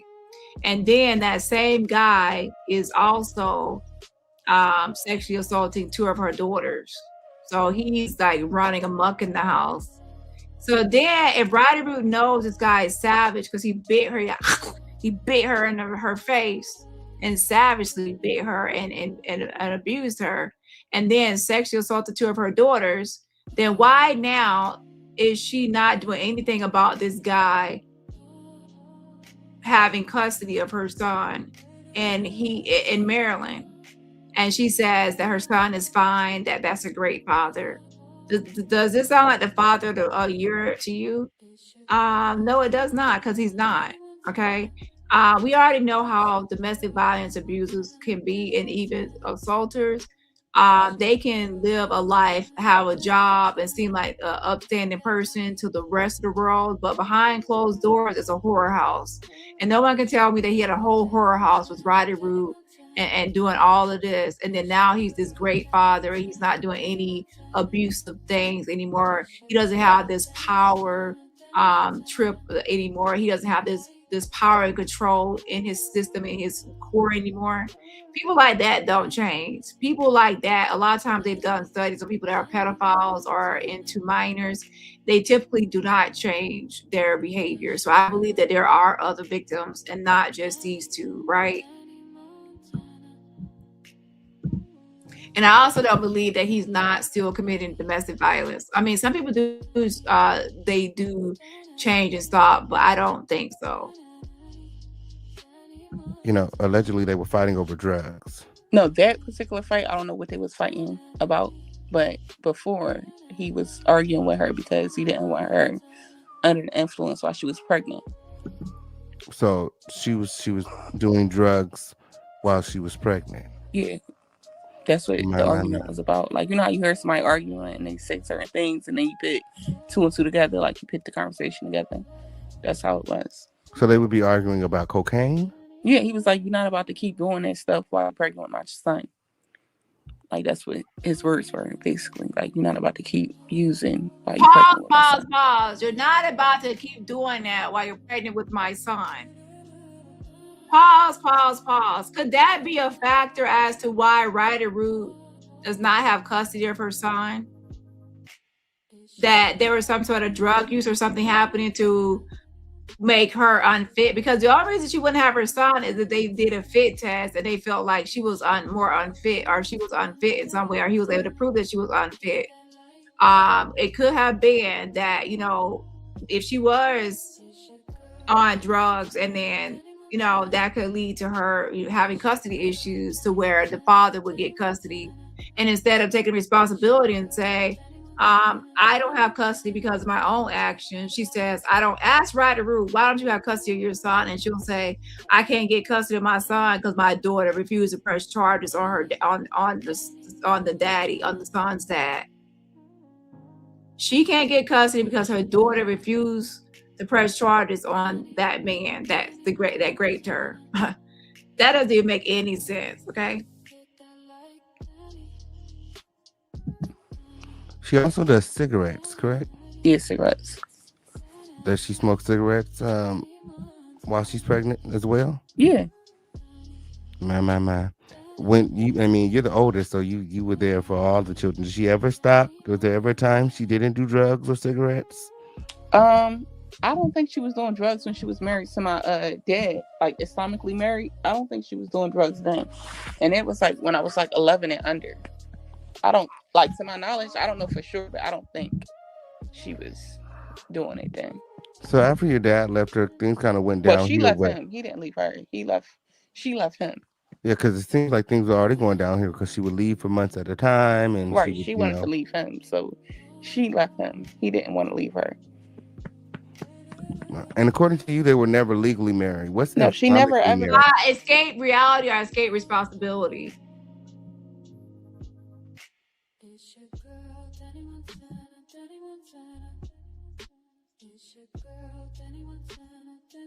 Legally married. Islamically married is like when you get married, like, I don't know how to, like, you get married religiously. Like, in the eyes of God, y'all are married. Like, you go down to a church and get married and stuff like that. Or like a masjid, because we Muslim. So you go down to the masjid and you will get a marriage contract and y'all both will sign a marriage contract. But it's not nothing like with City Hall and stuff like that. Like, she never ever was legally married. She only religiously married. Like, in the eyes of God, you're married. But you gotta have witnesses at the marriage ceremony and stuff like that. You had a wedding and all of that, and you have a witness, and the imam is like a priest. The imam married the couple and stuff like that. And you gotta have witnesses and stuff like that, and then you have a ceremony afterwards. My. And then you said the man that she got was after your father. had been in jail for 12 years, and your mom allowed him to move in the house with you and your young sisters. Yeah. And how long after he moved in did the abuse start? Well, we had basically my stepmom had dropped us off at my mom's house because I guess my dad and my stepmom was having a hard time like paying, you know, for bills and stuff like that and taking care of us. So my stepmom dropped us off at my mom's house with him in North Philly without my dad's knowledge. So we just basically popped up on the doorstep and it was already living together. So I was like 13 years old. My. And it was like in the summertime because during that fall, I went to middle school. I went to Gillespie in North Philly. And how long would you be there before the abuse started? Basically, like, I feel like it was like right away. Like, basically like a week or two. Like, he felt me out, I guess. And seeing that I was shy and like an introvert or whatever like that. And shy into myself. And like we wasn't street smart or nothing like that. So he would use intimidation and stuff like that. So I didn't know, like, oh, he's just trying to intimidate. We didn't know nothing about that. My dad kept us real sheltered. Like, everybody would say that we talk like we white and stuff like that. Like, we was sheltered and like nothing major bad never happened to us while we was with our dad. And we wasn't around certain people, especially people like him. So I wasn't street smart. So, and he knew that and he could see that. So he basically played on that. My dad didn't even allow us to play with certain kids. Like, that's how sheltered we was. If he seen that certain kids was out of control or wild, we wasn't allowed to play with them. My. So let me say this. Hold on. So you make sure that you're not in here. If you are a content creator, come in here on my channel. Come on my channel on your real page. Do not come in my chat to troll to get your to comment and try to get attention in my chat. Come in here on your real page and say what you got to say.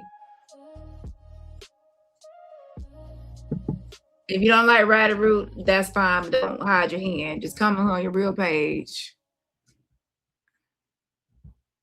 Said that he also allowed other people to come in and take advantage of you. How long before that started? That started happening when I was like 14 and a half. So like a year after. My. And you would run away because you were being, touched. Yeah. And I didn't know what to do. Like, I was too scared to tell her because I'm like, you can't even defend yourself and protect yourself. So how the hell are you gonna protect me? Like, I was just like really thinking about this like logically. You wouldn't even think that Rider Root was a victim of domestic violence or even SA because of how she talks about SA and how she talks about domestic violence and make a mockery out of it and jokes about it and weaponizes those things. You wouldn't think that she was a victim. Just similar, Jai does the same thing. Okay, yeah. Like, I don't even know what to do. And then I'm dealing with an adult situation as a child. Like, people's brains are not even developed until they're 25 years old. So I didn't know what the hell to do. Wow. And you said that she was also taking her anger out on you. When she didn't have the drugs, she would beat you some more. How people get frustrated? Like, even people that smoke weed, like, they be like real irritable when they don't have a like weed or whatever they do. Yeah, she made jokes about abortions when she admitted to having a bunch of abortions. She has 7 kids and she has had a bunch of abortions. Okay. So yeah, there's a reason why the rapist has a son. Rider Root was at that time, I still believe she's unfit. She's an unfit parent, and that's why the rapist has the kid. Okay, the minor son, and took the minor son, and he already knew that she wasn't going to really do anything to try to get custody or anything, or there's other reasons why she cannot get the son. Whatever reason it is, I believe is due to her being unfit. And instead of admitting that she's unfit, she sits there and says it's her daughter's fault. So number one, she calls her daughter a deviancy and a whore.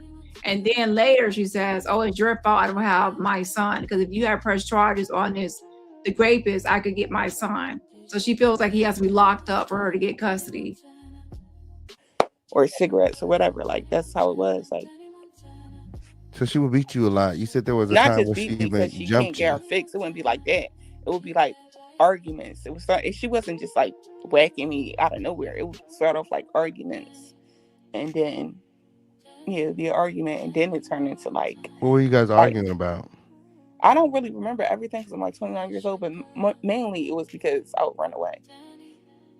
That's what it would be about. Like, the Okay, stuff so I it do was just remember is me running away. a cycle of abuse. You would run away because he was abusing you to come back to your mother abusing you because you ran Exactly. away. Okay, and you said there was a time where she also had your auntie jump you as well. So right here, she will be sexual assault to SA, so she would run away. And then her mom would beat her for running away. And then she would run away to get away from the SA. Because remember, this happened for over 3 years. Run away to get away from the SA, and then come back and be beat for running away. And she can't tell her mother because her mother she's witnessing her mother being beat by this man and even got bit in the face in front of her. Right? So now she's living in a house of horrors, okay?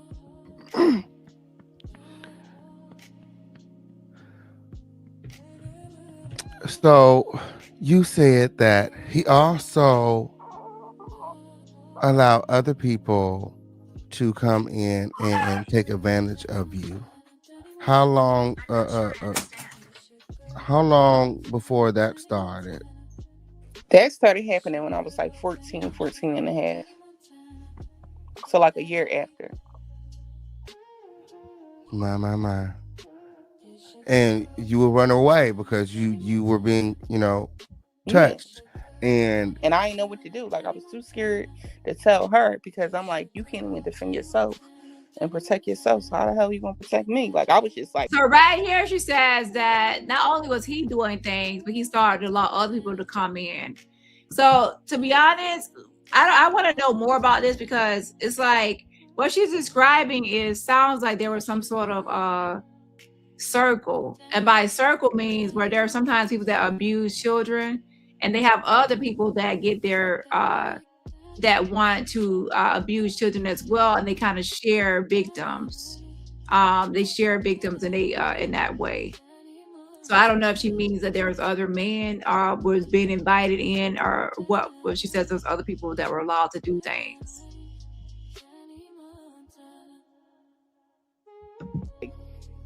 Really thinking about this like logically, like I don't even know what to do. And then I'm dealing with an adult situation as a child. Like, people's brains are not even developed until they're 25 years old. So I didn't know what the hell to do.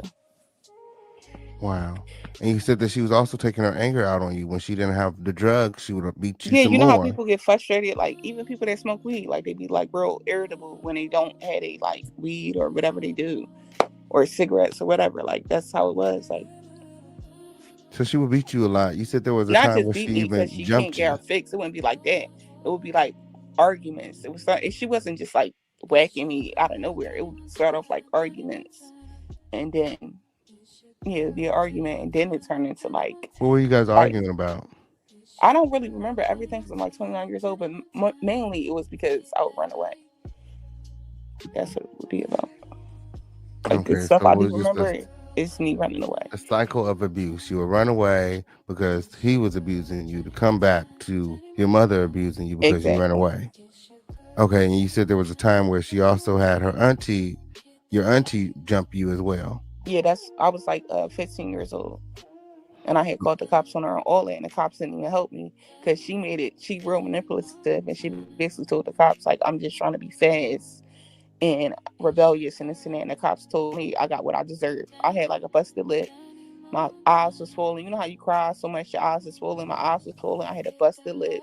And then when I went to the hospital, they said that I had a bruised rib cage because her and my fat ass aunt was stomping me. My mom not fat, but my aunt was fat at the time, and I was only like 15 years old, and I weighed like 130.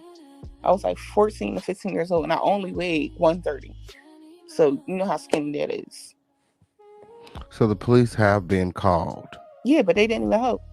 And it was white cops. It was older white cops. And she made it seem like I was just being a fast, a rebellious teenage girl. And the cops And told me according I got to Yeah, what. right here, that is something because Ryder Root still right now calls her daughter a whore. All she says that's her name that she calls her demon daughter and whore. Yeah. I you deserve. you never did anything. You was a good child. You don't recall ever, doing anything that was just crazy that would warrant a beating or any of the things that your mother did. No, I was just running away. She thought instead of taking me to therapy to figure out why I'm running away and stuff like that, she was fist hitting me, like beating me with her fist. That's not even a beating or a spanking. You fighting me like I'm somebody out in the street. That's not like a spanking or beating. Like that's, Were you the only child getting beat? well, to that extent, yeah. She wasn't fist fighting my sisters. What? She would like spank them or pop them or whatever like that, but she wasn't fist fighting. Well, And here's the thing: what's going on here is that she didn't tell her mother what was going on with her in the household, how she was being sexually abused. Um, so in that, Ryder Root is seeing her daughter running away, and she's saying, "Oh, you're being fast," like it's just about outside, like the house, like it's like she's sleeping with boys, and things like that, being promiscuous. And is actually the girl is actually running away to escape the household sexual assault that's happening with her mother's boyfriend, right? That and also that she's witnessing her mother being abused by the same man that's sexually assaulting her. So then now there's this cycle of her, her running away to escape this house of horrors and sexual assault, to then obviously being brought back and then getting in trouble and beat with, like, pounded with her mother's fist and fighting her like she's someone out in a stranger out here, fist fighting her because she ran away. So then it keeps repeating and it's a cycle.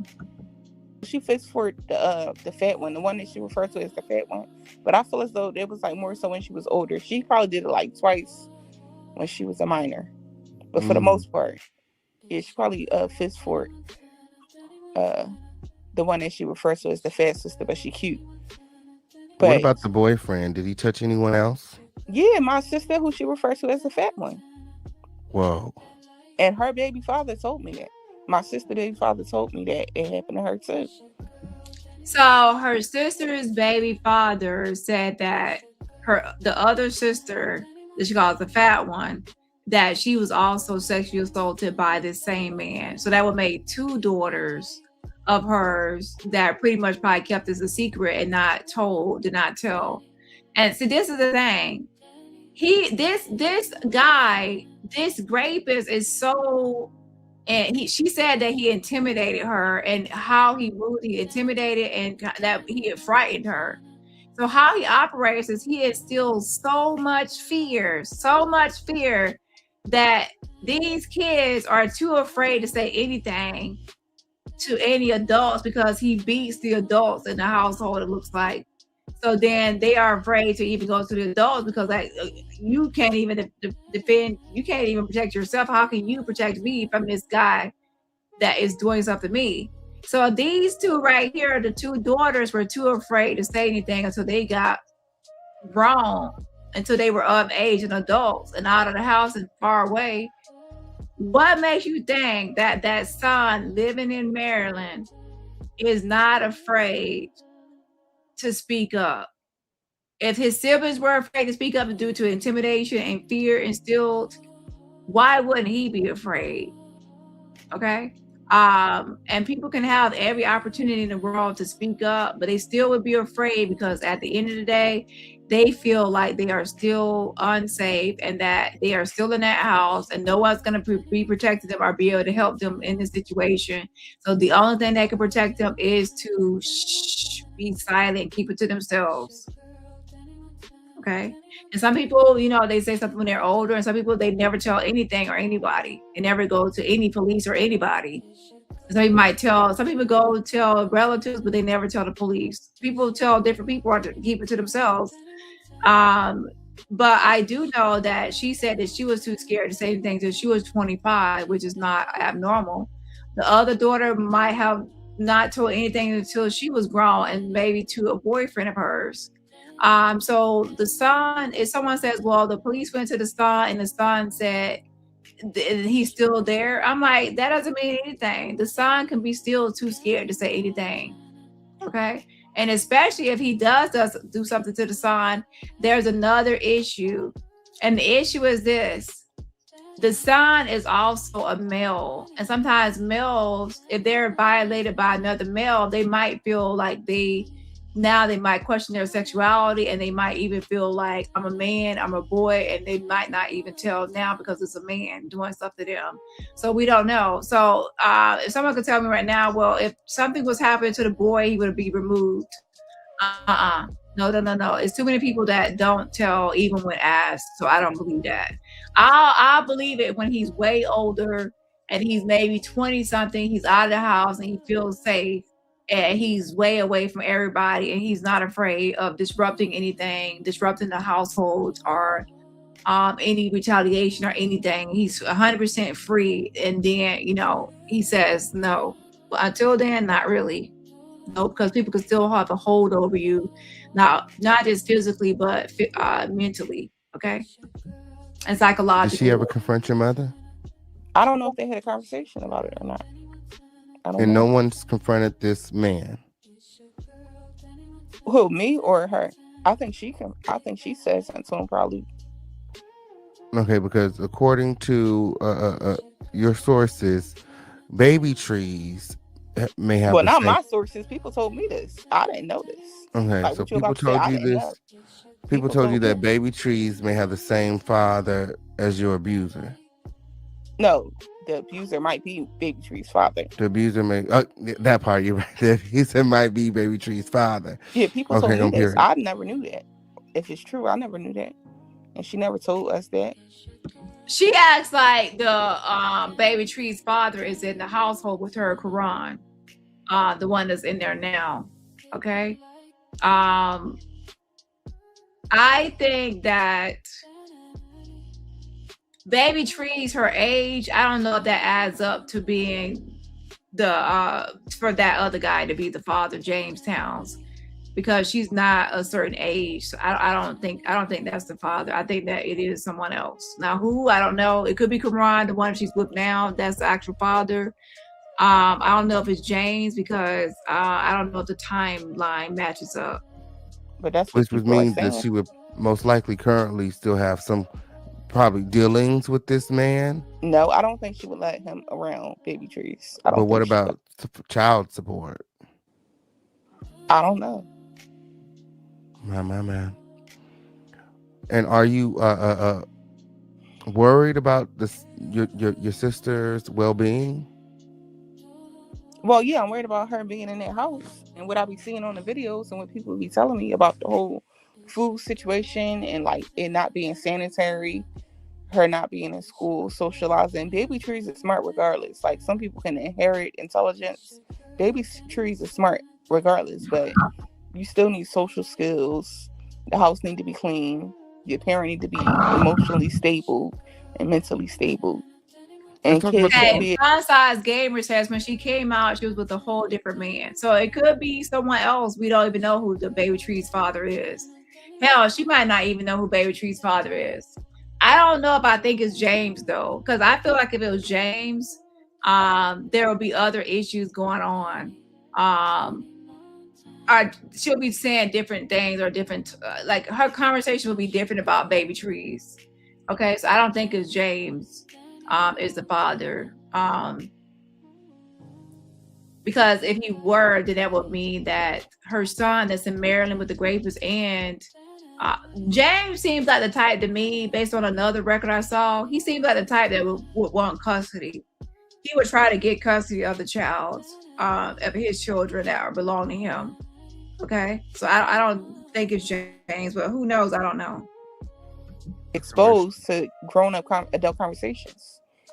Absolutely, you're absolutely right. And let's talk about the food situation because you were in the house. What was your experience growing up? Did she ever not feed you? Did she ever neglect you? Yeah, it would be Not times where pay we attention needed to you? clothes and underwear and stuff like that, and she's not going shopping like I. It seemed like the older we got, the less she felt as though she had to take care of us. Like basically, like, oh, y'all old enough to fend for yourself now. Like it been times where we needed underwear, clothes, and stuff like that. But when we was younger, she didn't do that. Like it just seemed like the older we got, the less we started getting. But she would like we would have food in the house, but I felt as though we didn't have. She would go food shopping. Like it would be like on and off. Sometimes it would be good months. Sometimes it would be bad months.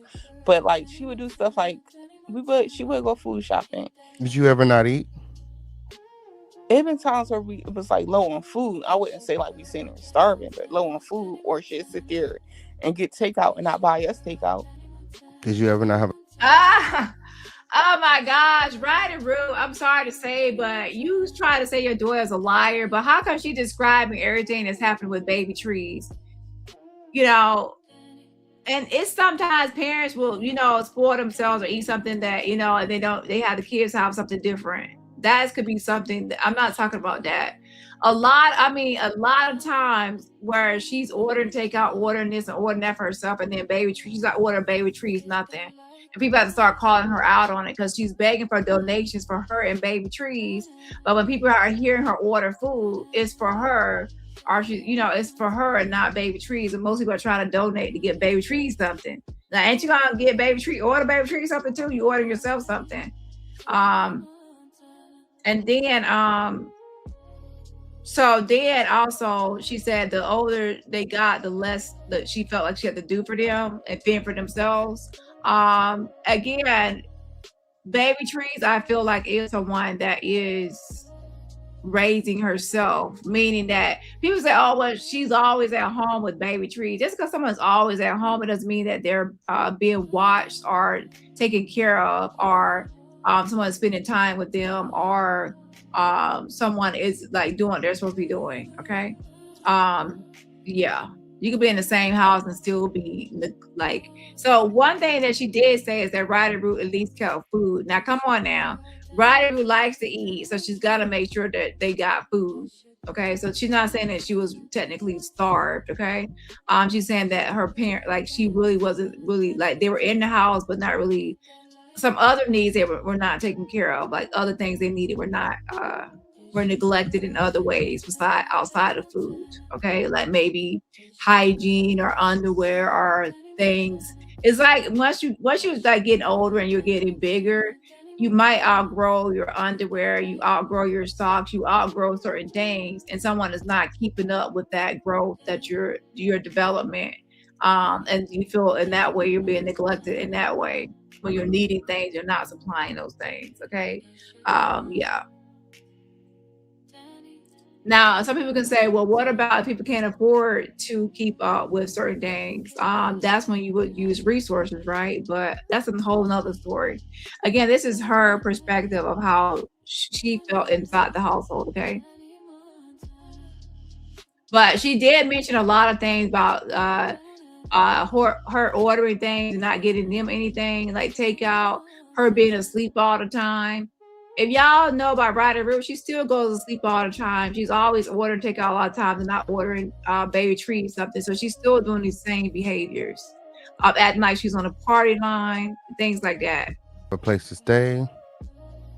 Well, basically living in a van though, and there really ain't like a place to stay like that. So she had you guys in an abandoned house. It damn near was abandoned. Like it was a hole in the ceiling, a hole in the living room floor, and it lined up with each other. Yeah. What? That house hole in the ceiling and a hole in the living room floor. Did the meteor hit the damn house or something? Yeah, that's what I was trying to figure out too. And then that's the house that I was in SA then. That's where it all started at. Man. The house is demolished now. They demolished the house probably like 5 years ago. Wow. Was she paying rent when she stayed there? No, I think he owned their house. I think his family owned their house. It was like, the family owned their house. His family owned their house. So then he inherited their house. Oh, that's the house she talked about that she owned and she inherited. But that's not the house in West Philly. But it's gone now, according to you. Yeah, it's gone, and that's not where she live at now. Is in West Philly, but that other house was in North Philly. My. Whew. So you had a rough childhood, with your abuser, living in the house with your abuser, your mother battling with addiction, and the cycle of abuse that you were going through.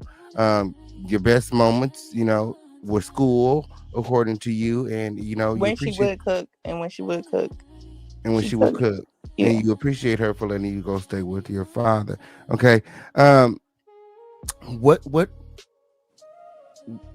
would happen, um, for the boyfriend to leave? Oh, I believe he left because I started running away, and like the older I got, the longer I would run away. Like the longer I'd be going when I ran away, and I felt as though he probably was scared that I was going to tell that he was SAing me while I was gone. So I felt as though they had him on edge. So I felt as though that's why he left. Now, speaking of which, she, she believes that the guy got scared, and this is a real thing here. As long as someone like him is an abuser and they're a controller, they have control over the victim, they feel like they can use the intimidation tactics and fear tactics to control the person and stop them from speaking and squealing and telling, right? But if the person is out of their grasp and out of their control and they lose power, they're going to be worried that, oh my gosh, at any moment they could tell the police, they could tell this person or that person, I'll be locked up and things like that. So then fear takes over. So that is a real thing, right? Yeah. Because I wasn't around when he left to know why he left, because I was running away. And when I ran away. So when Ryder Root split with the guy that was raping her two daughters and abusing her, her daughter Na was not in the household at that time, so she does not know why they ended up finally breaking up and splitting, and he going to Maryland, him going to Maryland, and Ryder is staying in Philly. But what she does know is that they did split, and she does believe it's because she was not around, and that he felt like he was scared, that he ran away to avoid being told on. I got pregnant with my oldest daughter. If I would have stayed in that house, I would have got pregnant by him. So it's a good thing. She should be thanking me that I ran away. Because if I didn't run away, I would have been pregnant by him instead of being pregnant by my daughter dad. My. Wow. So it was to the point that he was sexually assaulting her so much that essaying her so much to the point where she would have been in that situation where some young girls are in, where they end up pregnant by their mom's man. And we already know, Lord have mercy, sometimes those cases end tragically. They end tragically because sometimes people unalive the young girl to hide the pregnancy and hide the fact that they have been sexually assaulting that person for so many years, to the fact that at the point they got pregnant. We've seen that happen even in the news as of the last few years, right? Yeah. So that's how much it was happening to that point. And when you would come back and he was gone, did she treat you different? I would say like it would be like regular. I think I came back and I was pregnant with my daughter, and she kind of knew I was pregnant, but I told her no, I wasn't pregnant. I think it was around Thanksgiving. Yeah, when I had came back, and I don't think he was there, or he was like back and forth, like not there as much. And I was pregnant with my oldest daughter, and I was pregnant when I was like 16. I had my daughter when I was 17. Absolutely. I'm just trying to see if she was treating you a certain way because of him, or you feel like she just resented your father. I feel as though she resented my biological father. My sister dad raised me since birth, but my biological father, she doesn't like him, and I remind her of him. I look just like him, and he's like 9 years older than my mom. My mom had me when she was like 15, 16 years old. And he's 9 years older than her. He's 50 years old right now. So I feel as though I remind her of a hard time and a bad time in her life. And I look like him. So she has resentment towards me because of him. Absolutely. So he would leave because you started running away. He didn't know if he was talking or what you was Exactly. doing, and she would get another boyfriend Yeah. eventually, who, according to you, is also abusive. Yeah, but it's more so I feel as though like he not a bad person. Well, it's no reason to put chains on a woman, but I feel as though she was basically being like a bully. And you know how some people get fed up and tired of somebody keep talking to them crazy and being mean to them and stuff like that, especially when they helping them, going out their way to help the person and stuff like that, and that person not being appreciative and you just talking to me all crazy. Eventually, people are going to break. So I felt as though like Q is not like an abusive person, but she brings that out of him because the way she be talking to him and the stuff she would say when she mad, like she take it too far. Like when she get mad, like she go below the belt, and it don't even be that serious. Like whatever y'all arguing about, it don't even be like warrant. Like it don't need to go that far. Like the You stuff she would say, the argument wouldn't be that serious, and she be saying some low blow stuff. Like it's not even that deep. Whatever y'all arguing about, it wouldn't be that deep for her to be saying some like real hurtful below the belt shit. absolutely. You mentioned a time where you would have to pull him up off of your mother because they were fighting and you were pregnant. Yeah, I was pregnant with my son, and I was like 8, 9 months pregnant with my son, and he was sitting there choking her on the couch, trying to choke her and stuff, and I had to get him off of her. And you said that you were pregnant, and she was pregnant as well. Yeah, but that wasn't with my son. That wasn't when I was pregnant with my son. It was when I was pregnant with my youngest daughter. She like You, 5 years old now. and you said there was a few times where she was pregnant.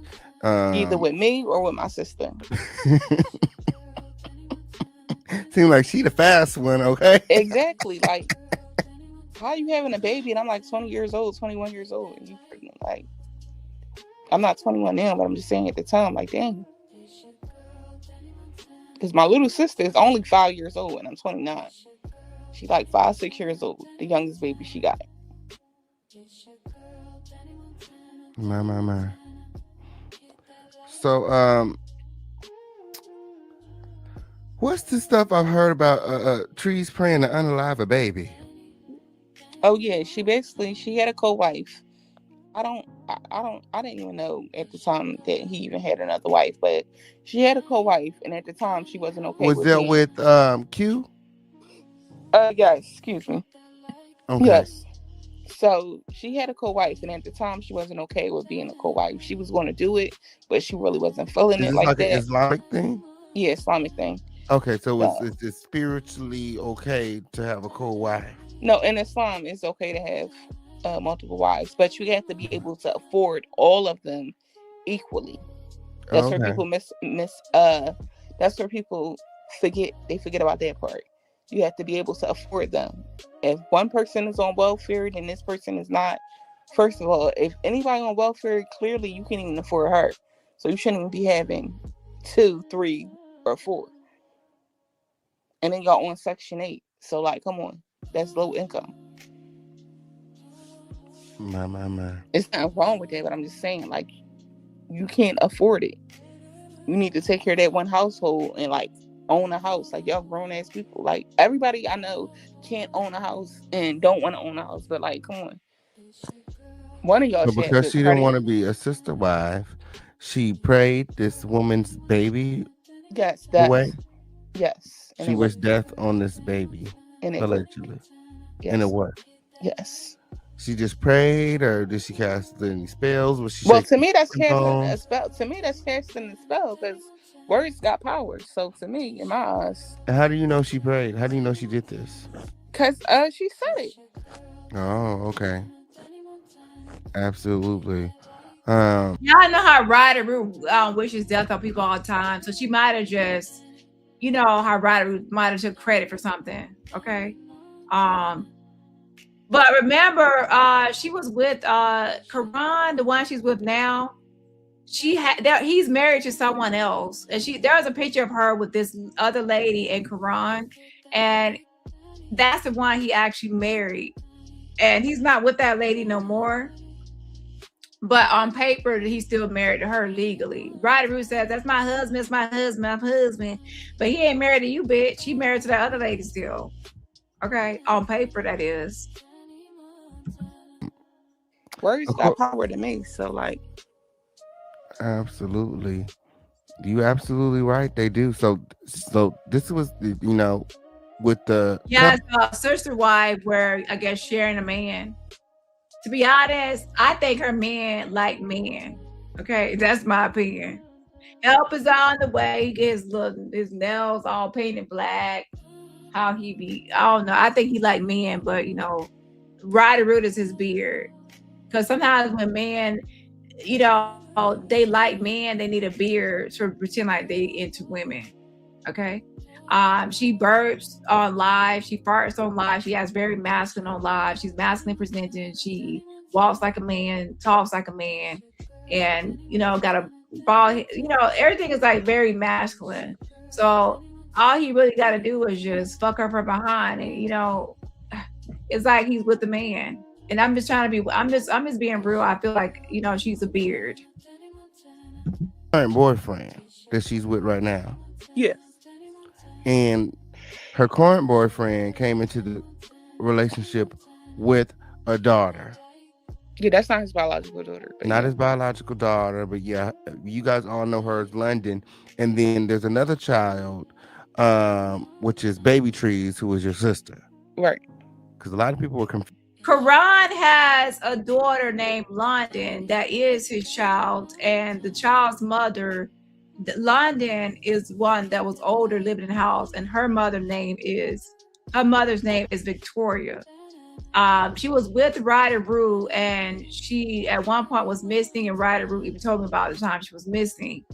It wasn't that long after where Victoria filed emergency custody papers to try to immediately and hurriedly and expeditiously get her daughter out of the household of Ryder Root. And then now London has been living with her mother. So I don't know what happened to why she was immediately trying to get paperwork and custody and get her out of the house, but she did. Okay. And that's so now the only child in the house is Baby Trees. Okay. Now people don't know who's her father, who Baby Trees' father is. Some people think it's Karan, the one that's in the house now, and some people think it's James. I don't think it's James because I think Baby Trees is too young to be the child of James. But who knows? Because I believe she projects onto other people, call everyone else a hoe and a whore, and I think she's the one that is the whore. Confused as to who's London and who's Baby Trees. Okay, period. I thought they was the same person. Yeah, it's a big age difference. Like Baby Trees is only like 5 years old. London is like 11, 12 by now. Okay, absolutely. Good point, Lisa. That London was running away or getting away from the house too. I have the recording. London. She said London was missing and and they were looking for her. And she said, I exhausted all my resources. I took one Uber ride to go try to find her. You're really trying to find someone. You just took one Uber ride around and then went back home. Yeah, that shows that you're really trying to find somebody, right? So good point, Lisa, that's another sign that even now, London, who was like a preteen or teen or whatever, ran away from Ryder Root's house, and then I guess her mother filed for custody to get her out of Ryder Root's house. So what would you describe Trees' and Q's relationship? How would you describe the relationship? I don't know. Like my mom don't act feminine enough. Like she don't know how to be ladylike, and it'd be a big problem. Like he don't like that. She too like manly. She don't know how to be a lady, respectful, like just being humane. Like yeah. And she doesn't know how to be a lady. That's what I'm saying. That I feel like she's a beard. She's a beard. Okay. You know, people say, well, people burp and fart and da, da, da, da.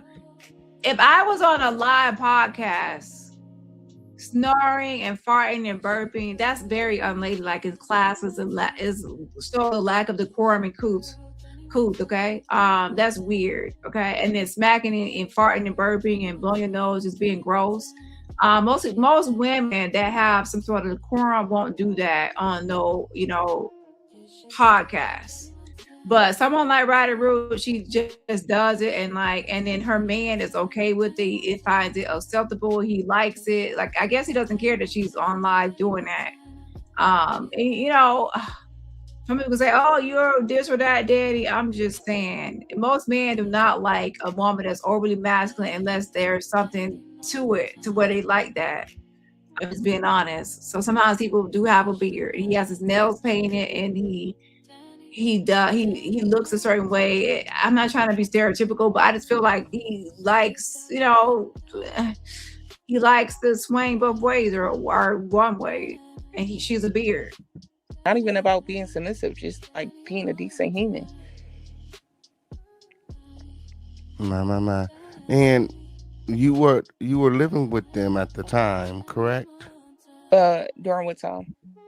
When they would be fighting and you would Yeah, pull them apart. I would live with them off and on, but yeah. So you would live with them off and on, and what made you want to move? Oh, you said you got put out. Around the age of like 18, 19, she would kick me out with my oldest daughter. So I went in a shelter and got my own place because I got tired of getting kicked out. So I figured out a way to get my own place. And I was in school. I was going to youth build. And I had got my first apartment when I was like 18, 19 years old. Youth build is like a trade school. So I was in trade school and I got my own apartment.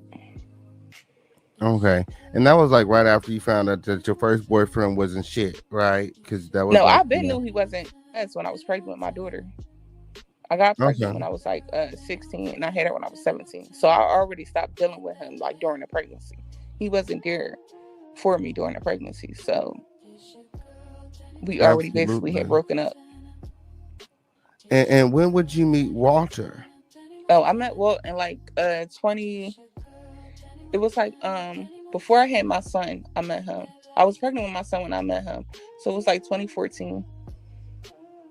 I wasn't dealing with him when, like, I knew of him, like, knew who he was or whatever, like that. I wasn't, like, dealing with him when I was pregnant with my son. But, like, you know how somebody be like, oh, this is such and such. Like, I knew who he was, but I wasn't, like, interacting with him. I knew who he was and met him, like, casually in, like, 2014. But I wasn't, like, messing with him and nothing like that. I was still with my son dad in a relationship with him. Absolutely. But I just knew who he was because he was around the neighborhood. Absolutely. I don't know if you guys know who Walter Wallace is, but back in 2020, like shortly after George Floyd was murdered by the police, Walter Wallace would also be unalived by the police, and it's literally history. Like Black Lives Matter protests, it was blowing up police cars. It was a lot of stuff going on, and Na is one of his baby mothers. Right now? Yes. My youngest daughter is his daughter.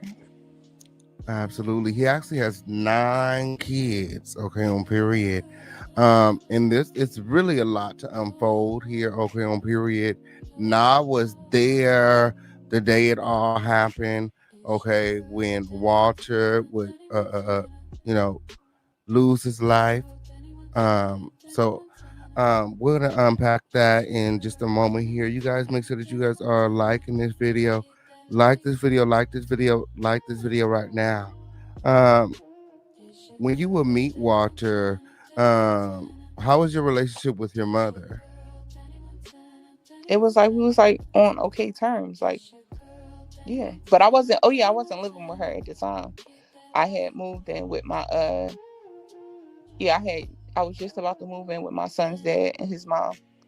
because I didn't want to be at. So another thing is, Roddy Root smeared her daughter, came on here and said that she's responsible for the death of Walter Wallace. Walter Wallace was unalived by police, and last time I checked, is not police, so she's not responsible for him being unalived. There was a settlement that was paid. The family had called for help, and Walter was in some sort of mental health crisis. It had nothing to do with her. So blaming, she's always blaming, like her daughter's a scapegoat. She says her daughter's responsible for why she doesn't have custody of her own son with the rapist. And then she also says that her daughter is responsible for the death of Walter Wallace, and she makes up lies about her daughter and calls her daughter a demon daughter and whore. Now, I'm not saying her daughter is perfect, because I'm going to get into some things about her daughter as well. And not to victim blame, but to give a full story. So again, this is all about giving y'all a history of this story and what happened with this situation, okay? Because this is going to be something that's going to be discussed throughout time. So no, her daughter is not responsible for the death of Walter Wallace. Roddy Root likes to spin the story and twist the story to make it seem that way, and it's not. However, Na has been through something in her life, been essayed from 13 to 16, losing her virginity because of this essay. Okay, run away from home to escape from essay, running to, being promiscuous, trying to find a man that can kind of help rescue her and save her from this house of horrors. Once she runs away and is returned home, she is beat by her mother and stomped on by her mother and fist fought by her mother for running away.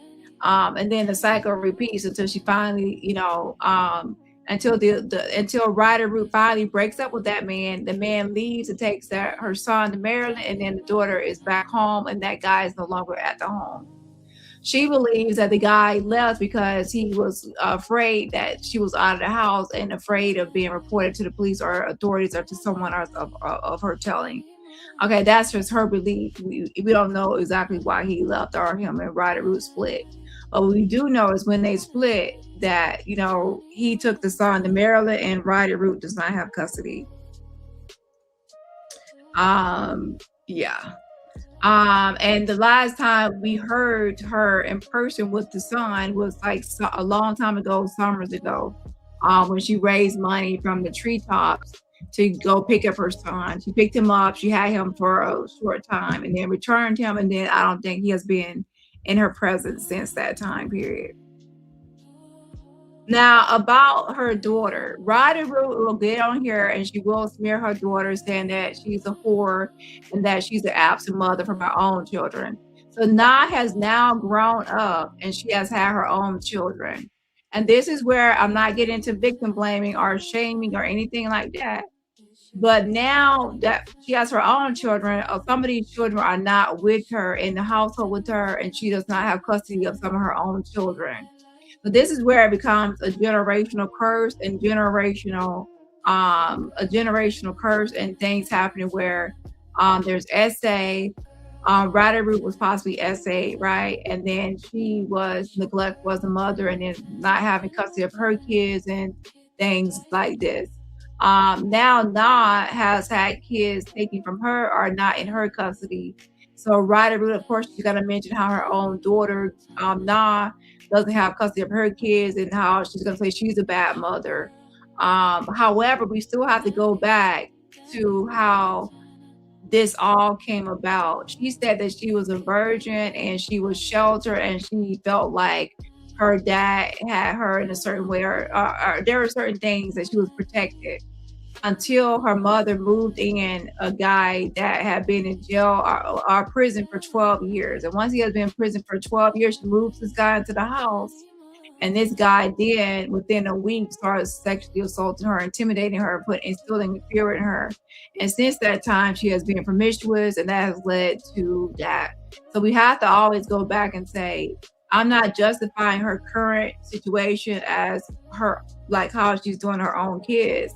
I'm saying that this is a generational curse and how this pattern of it can happen over and over, and how sexual assault can lead to someone's life being impacted, not only for themselves, but for their children later. And it continues to cycle and cycle and cycle and cycle and cycle. Okay. So now Na does have kids, and even her kids might be saying, my mom is not taking care of me. My mom is not there for me. My mom is this and my mom is that. I'm just being honest because I'm a person that's going to give you the full story and not just paint one picture. Okay. So, and that's her kids because her kids are still young. I don't know the Nas kids' ages. Okay. Um, so this is definitely a sad situation. Okay. And I believe that a lot of times when people are, like some people, not all, are SA at 13. At 13, some people actually get stuck at that age. When they get stuck at that age, and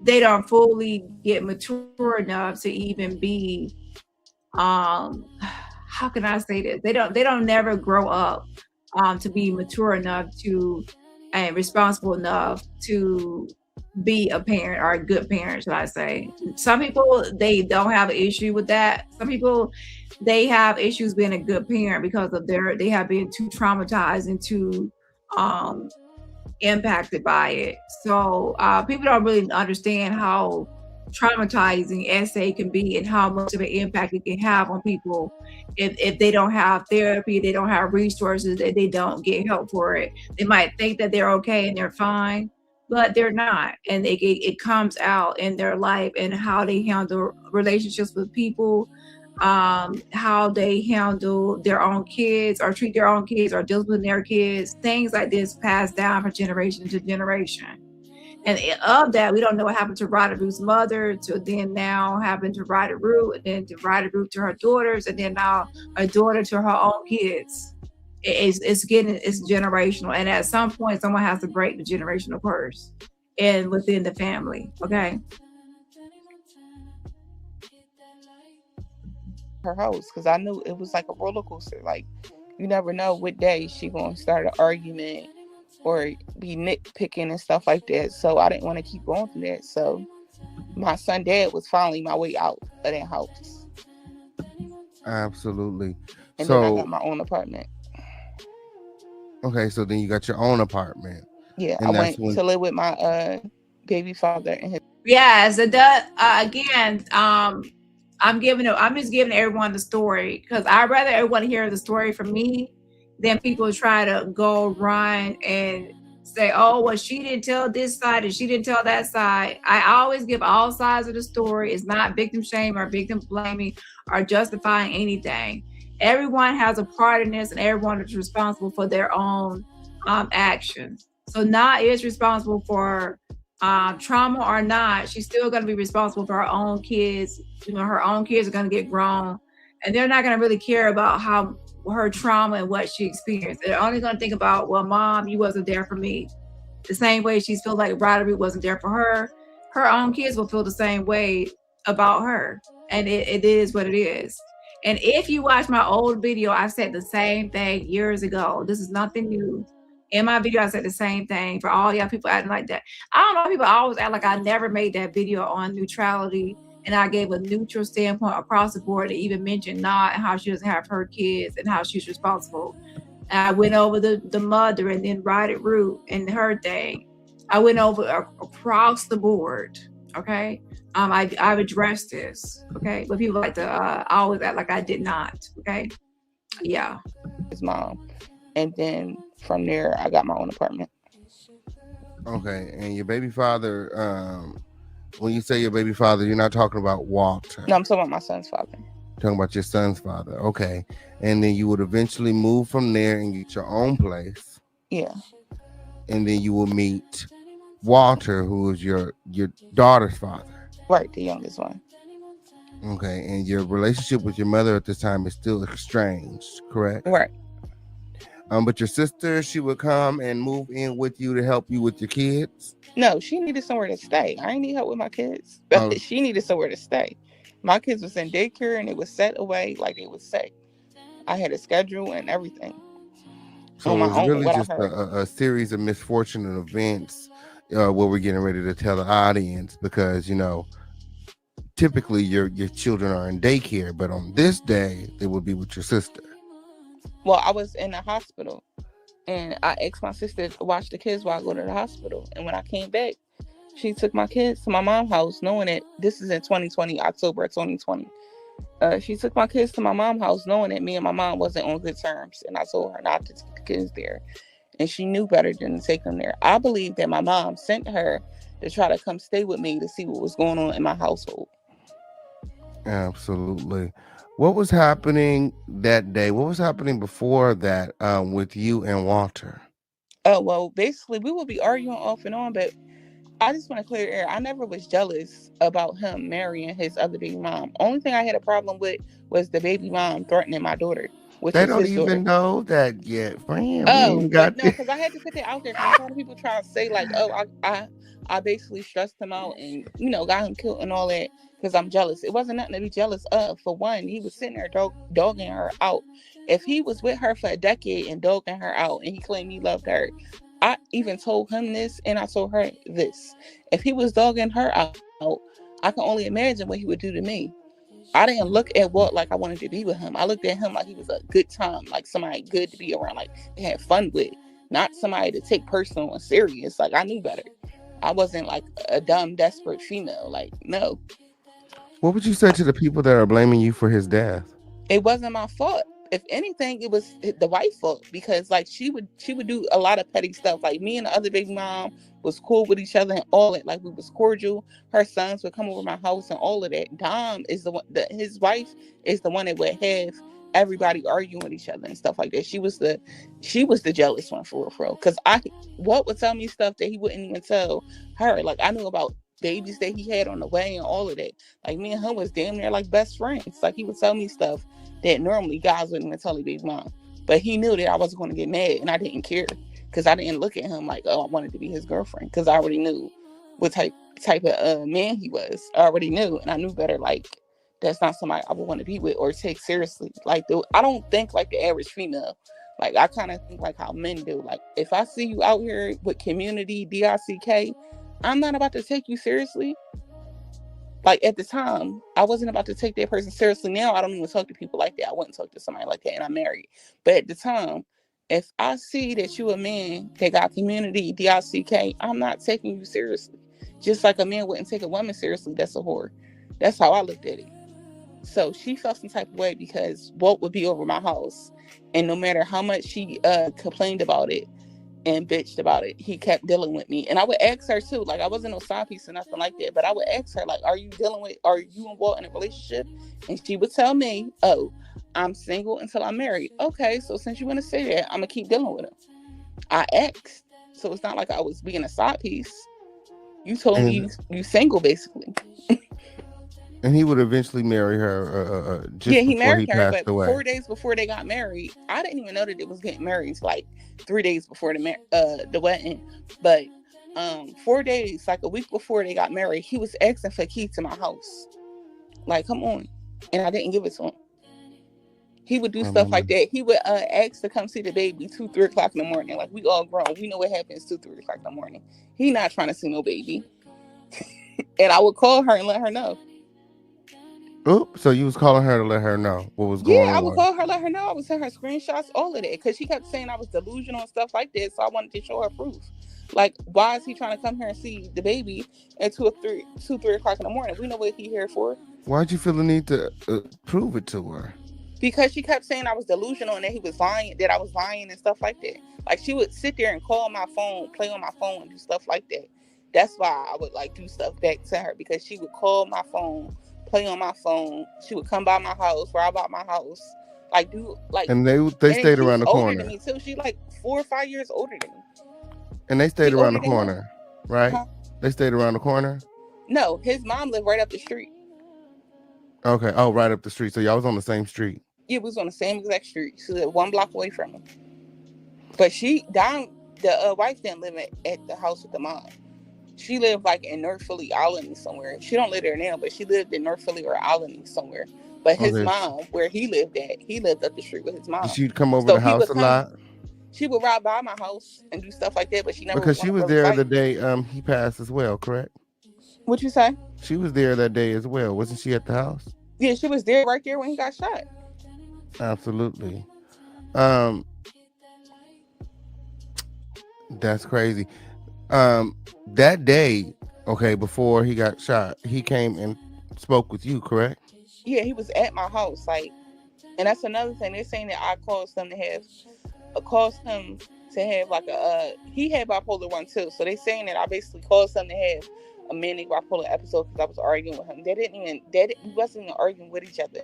For one, I was having an episode myself. When he came to the house because I was texting him, but I was texting him like weird stuff. So I guess he wanted to make sure like the baby wasn't in the house with me. But once he seen it, the baby wasn't in the house with me, I already told Walt what to do if he ever seen me like out of it and like having a manic episode. I told him what to do. I told him to take me to the hospital or call the cops so that they could take me to the hospital. He already knew what to do. He told me, "Oh, you're not gonna need to go to the hospital. I'm gonna make you like snap out of it or whatever like that." He been saying it. So when it really happened, he thought that he could like make me snap out of it, and that's not what happened. And then he thought that I was faking. He thought I was acting and pretending like I was crazy. But I wasn't. And he thought that I was mad because he had just got married to Dom. I didn't care about that. Only thing I really cared about, because I knew he was messing with me, Dom, and other females. At the time, I did not care. As long as he didn't give me nothing, I didn't care who he was talking to because I didn't want to be his girlfriend. Is this I the looked at first him time like, you had one of these episodes? no, it been happening since like 2015. Yeah, it was Wow. happening since 2015. And this was like 2016. So he But it's comes like stress. over. It's like stress induced. And all the psychiatrists said that it's from a chemical imbalance due to childhood trauma. Wow. Yeah, they said it's from a chemical imbalance due to childhood trauma. So Because I basically, have PTSD and anxiety and bipolar 1. because of your traumatic experience as a child, you have this Yes. bipolar. Okay. What were you guys arguing about? You We said you wasn't texted him arguing. something He- weird. No, we wasn't even arguing. That's what I'm saying. Like the narrative that my fat sister told Latifah, she stood up there and told Dom, which is the wife, and the mom, that me and him was arguing. We wasn't arguing about nothing. Okay. He thought that I was upset. He thought that I was pretending like I was crazy, and he thought that I was upset because him and Dom got married, and I wasn't upset about that. I was out of it. I wasn't acting like angry or aggressive or anything like that. I was like really out of it, having a manic bipolar episode. Like I wasn't in my right state of mind. And then he had threw the keys in a car. Oh, that's probably what they talked about. He thought that I was upset about the whole them getting married thing. I didn't care about that. I was trying to get him to take me to the hospital because I was having my episode. And like the longer I sit up there without the medicine, the worse it gets. So I kept asking him, can you take me to the hospital or call the cops so they could take me to the hospital? He thought I was faking and pretending. So we outside. So he got this minivan or whatever like that. He was like, "Oh, what you mad because I'm married to Dom, this and that?" I'm like, I don't even know what's going on or whatever like that. I'm trying to explain it to him. I need to get to the hospital. He gonna say something. "Oh, what you want the car? You can have the keys to the minivan." I was already in the car in the passenger seat. He threw the keys inside the car. And when he threw the keys inside of the car, because I'm not in my reset state of mind, I jumped in the driver's seat and I drove off in the car. But he threw the keys in the car for me. And it's a mechanic shop across the street from my house. My old house on 59th and Locust is the auto mechanic shop. And private investigators, I believe it was the cops and detectives. Yeah, it's a lot going on, and that look at my title, House of Horrors. A lot of things going on. It's a lot of dysfunction within the whole thing. And let me say this because I have to end it, and you can watch the rest of the OKP's channel. I feel that people need to understand that SA is something that is very serious, and it can lead to a lot of issues within society. And if you think about how it can impact the person, and then impact that person, how they interact with others in their relationships, such as spouses or partners, how it can help or how it can lead to impacting how their relationship with their own children and how they protect their children or look after their children or certain things with their children. And then how it can also impact people emotionally to where they're even from their job to substance abuse or alcohol use or drug use, other things to cope with the trauma. And then that can lead to people having substance issues, and then that substance issue can lead to them doing other behaviors, even DUI, like drinking and driving. We have to understand that this one issue can lead to be a catalyst for a multitude of all kind of issues within society. That's how impactful it can be. And then it could be generational to it's passed down and passed down. So in our society, we do have a big issue with sexual victimization and how that can impact society as a whole in all aspects and not just what you think in one way. Okay. Yeah, and then it's generationally at that point. Okay. And then on top of that, in society, throughout time, we're still not at a point where people feel safe enough to come forward. This is happening to people at 15, 13, 5, different ages, and people are too afraid to speak up because they are afraid not to be believed, not to be helped.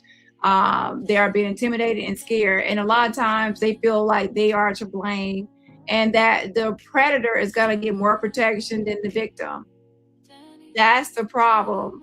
If the predators are being protected and the victims are being shamed and blamed, then it's a problem in America, and not only in America, all across the world. Do I believe that something will ever happen in society to where this issue is and then also keep in mind, when people are looking at the statistics of SA, that number is not accurate because not everyone reports their victimization. So not everyone is being counted in the statistics. It's not. So even now, when people do programs and they say, well, we need this many programs for SA victims, they go by research and statistics on how many people are affected. But how do you know how many people are affected when you're not even getting the true number of the impact? It's a lot. And the thing is, most people are not going to find programs unless they go by research and see how much the program is needed. But how do you know how much the program is needed if you don't even know how much the impact is on society, because there are so many people? But all you got to do is look all over social media of people telling their story to social media, and they never told it to the police. And that leads it not being told to research studies or researchers. They don't tell it to anyone else that's going to report it to any sort of official databases, so it could be a part of official statistics, so it's not counted.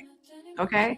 And in that means that some of these abusers, they start having more than one victim, and they got multiple victims because they realize that they can silence people and how to control people to the point where they silence people. So then there's a number of victims per one perpetrator.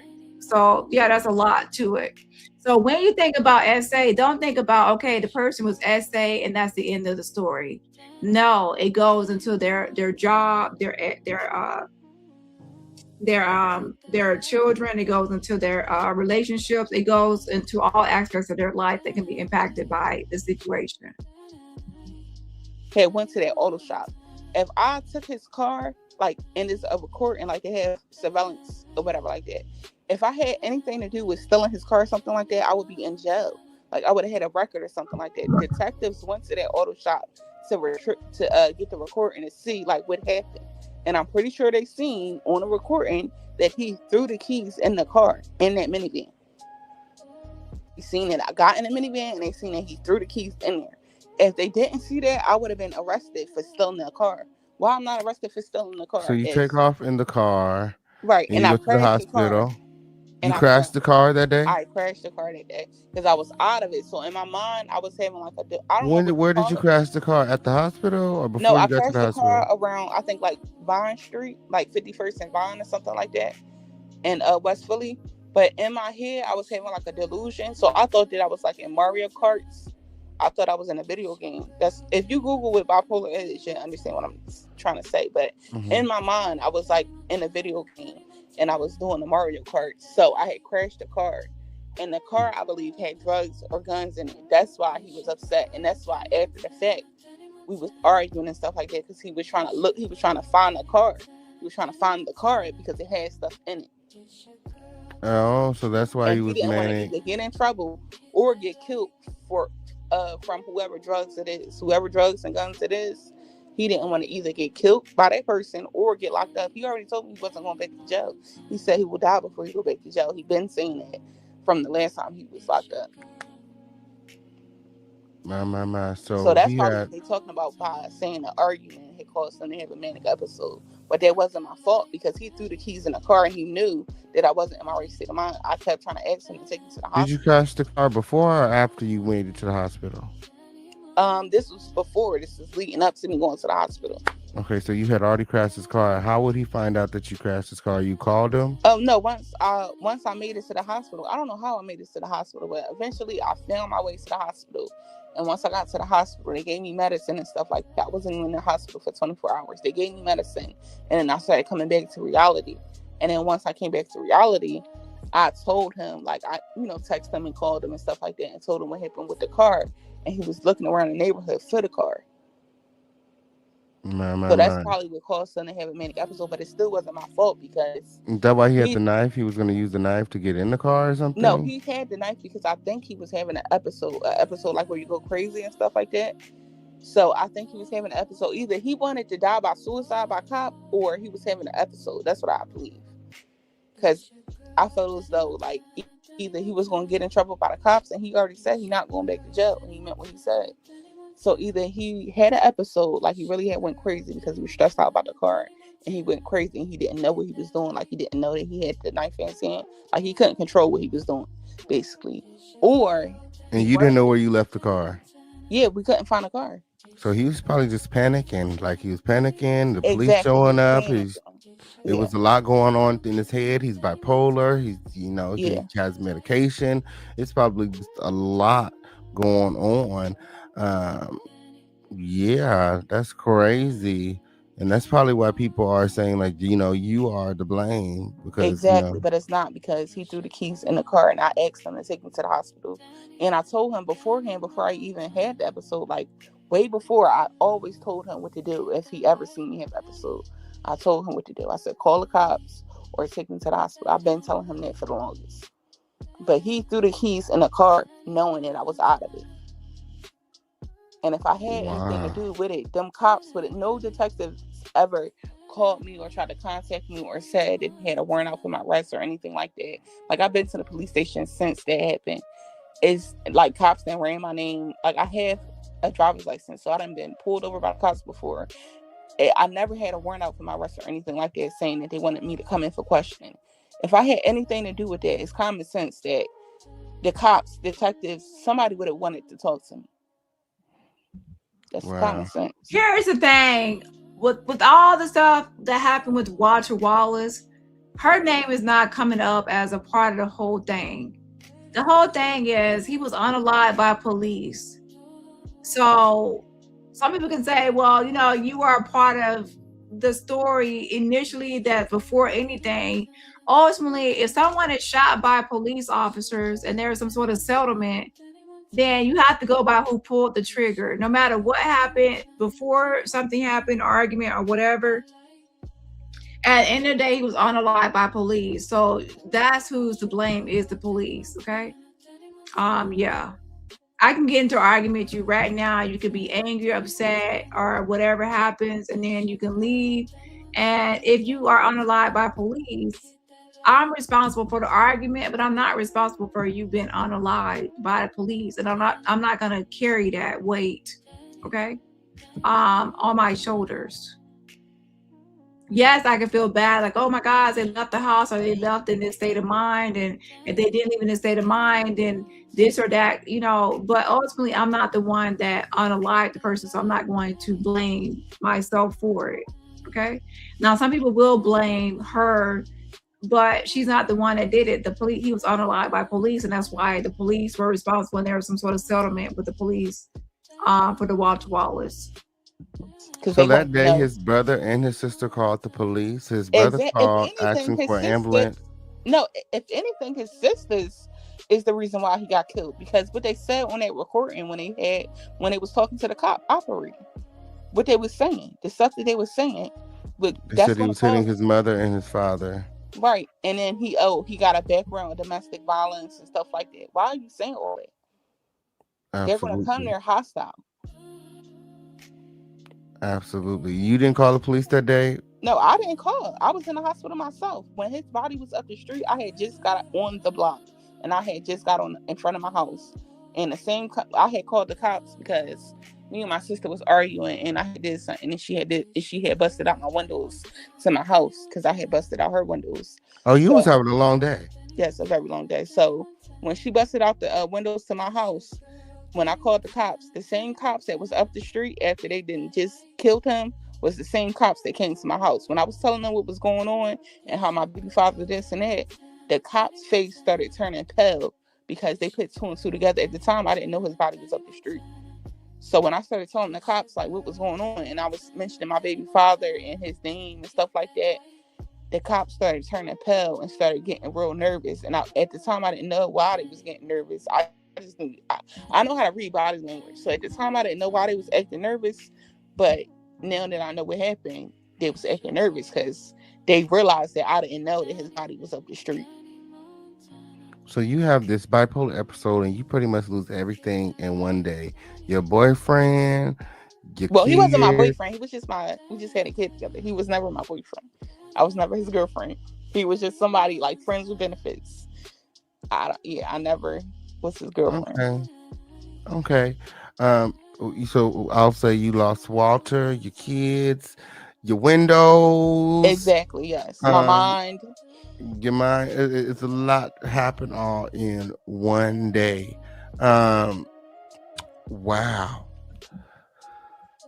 Wow. So, yeah, Walter's sister called the 911 and told the dispatchers that her brother had a record and was on probation and he was being violent towards his Yes, mother and father. exactly. Mentioning probation and all that. You didn't say, "Oh, my brother's having a manic bipolar episode. Can I get an ambulance?" That's all you had to say. He's in here fighting my mom. You could have said that too, but you didn't have to mention his record and all of that. That's gonna make them come hostile. And his wife was there also. And, so he was cheating on his wife with you. No, at the time he got married 3 days before he got killed. They wasn't husband and wife until 3 days Oh, before he okay. got killed. Yeah, 3 days before he got killed, they got married. So after they got married, you stopped talking to him. You stopped, or No, this was I didn't see him like he was like I think they got married probably like out of the state or something like that. Like they was on their honeymoon. I didn't see him. Okay, I'm gonna end it right here, and you can watch the rest on OKP's channel. I have to get off here. I'm at my time of 3 hours for right now. Okay, so I love y'all, but I will have to see y'all in the next live. And again, this is generational trauma. The mother was harmed, Roddy Rude. The daughter is harmed. Grandchildren are now impacted because now even the grandchildren are, not all with Nah, right? So that's definitely generational trauma. And then also there's a competition stuff going on where Ryder Root is pretty much blaming her daughter for the essay and saying that I guess calling her a whore, a demon daughter. Sometimes I believe that some mothers compete with their daughter over man, and when their daughters are assaulted by their husband or boyfriend, they blame the daughter and say she came onto him or she's fast or being grown instead of that she was actually a minor, and minors cannot consent and she was sexually assaulted. That's very dangerous. And a child is never responsible for a grown man's actions. Never. Okay. So anyways, this is something that is, I believe that is a topic that people need to address. And people say, "Oh my gosh, these topics." That is a problem as well. When we make these types of topics, like, shh, don't speak on it, don't speak on it. We then make it a secret topic to where people feel like it's something that they should keep a secret and not speak on or talk about, and it's something that's frowned upon to speak about. And then people are gonna feel like, oh yeah, I have to keep my own stuff a secret because this is what a topic that people don't like talking about. They don't like talking about it. So I'm not talk about it too much to the point where it's triggering, but talking about it to a point where it's making it so it's not to where it should be a topic that's silenced or swept under the rug, um, and things like that, as if it's not happening. Okay, in the world where every day is happening, and even to from minors and up to the elderly. Okay. Anyways, I love y'all, and I will see y'all on the next live. And have a great rest of your Tuesday. Bye.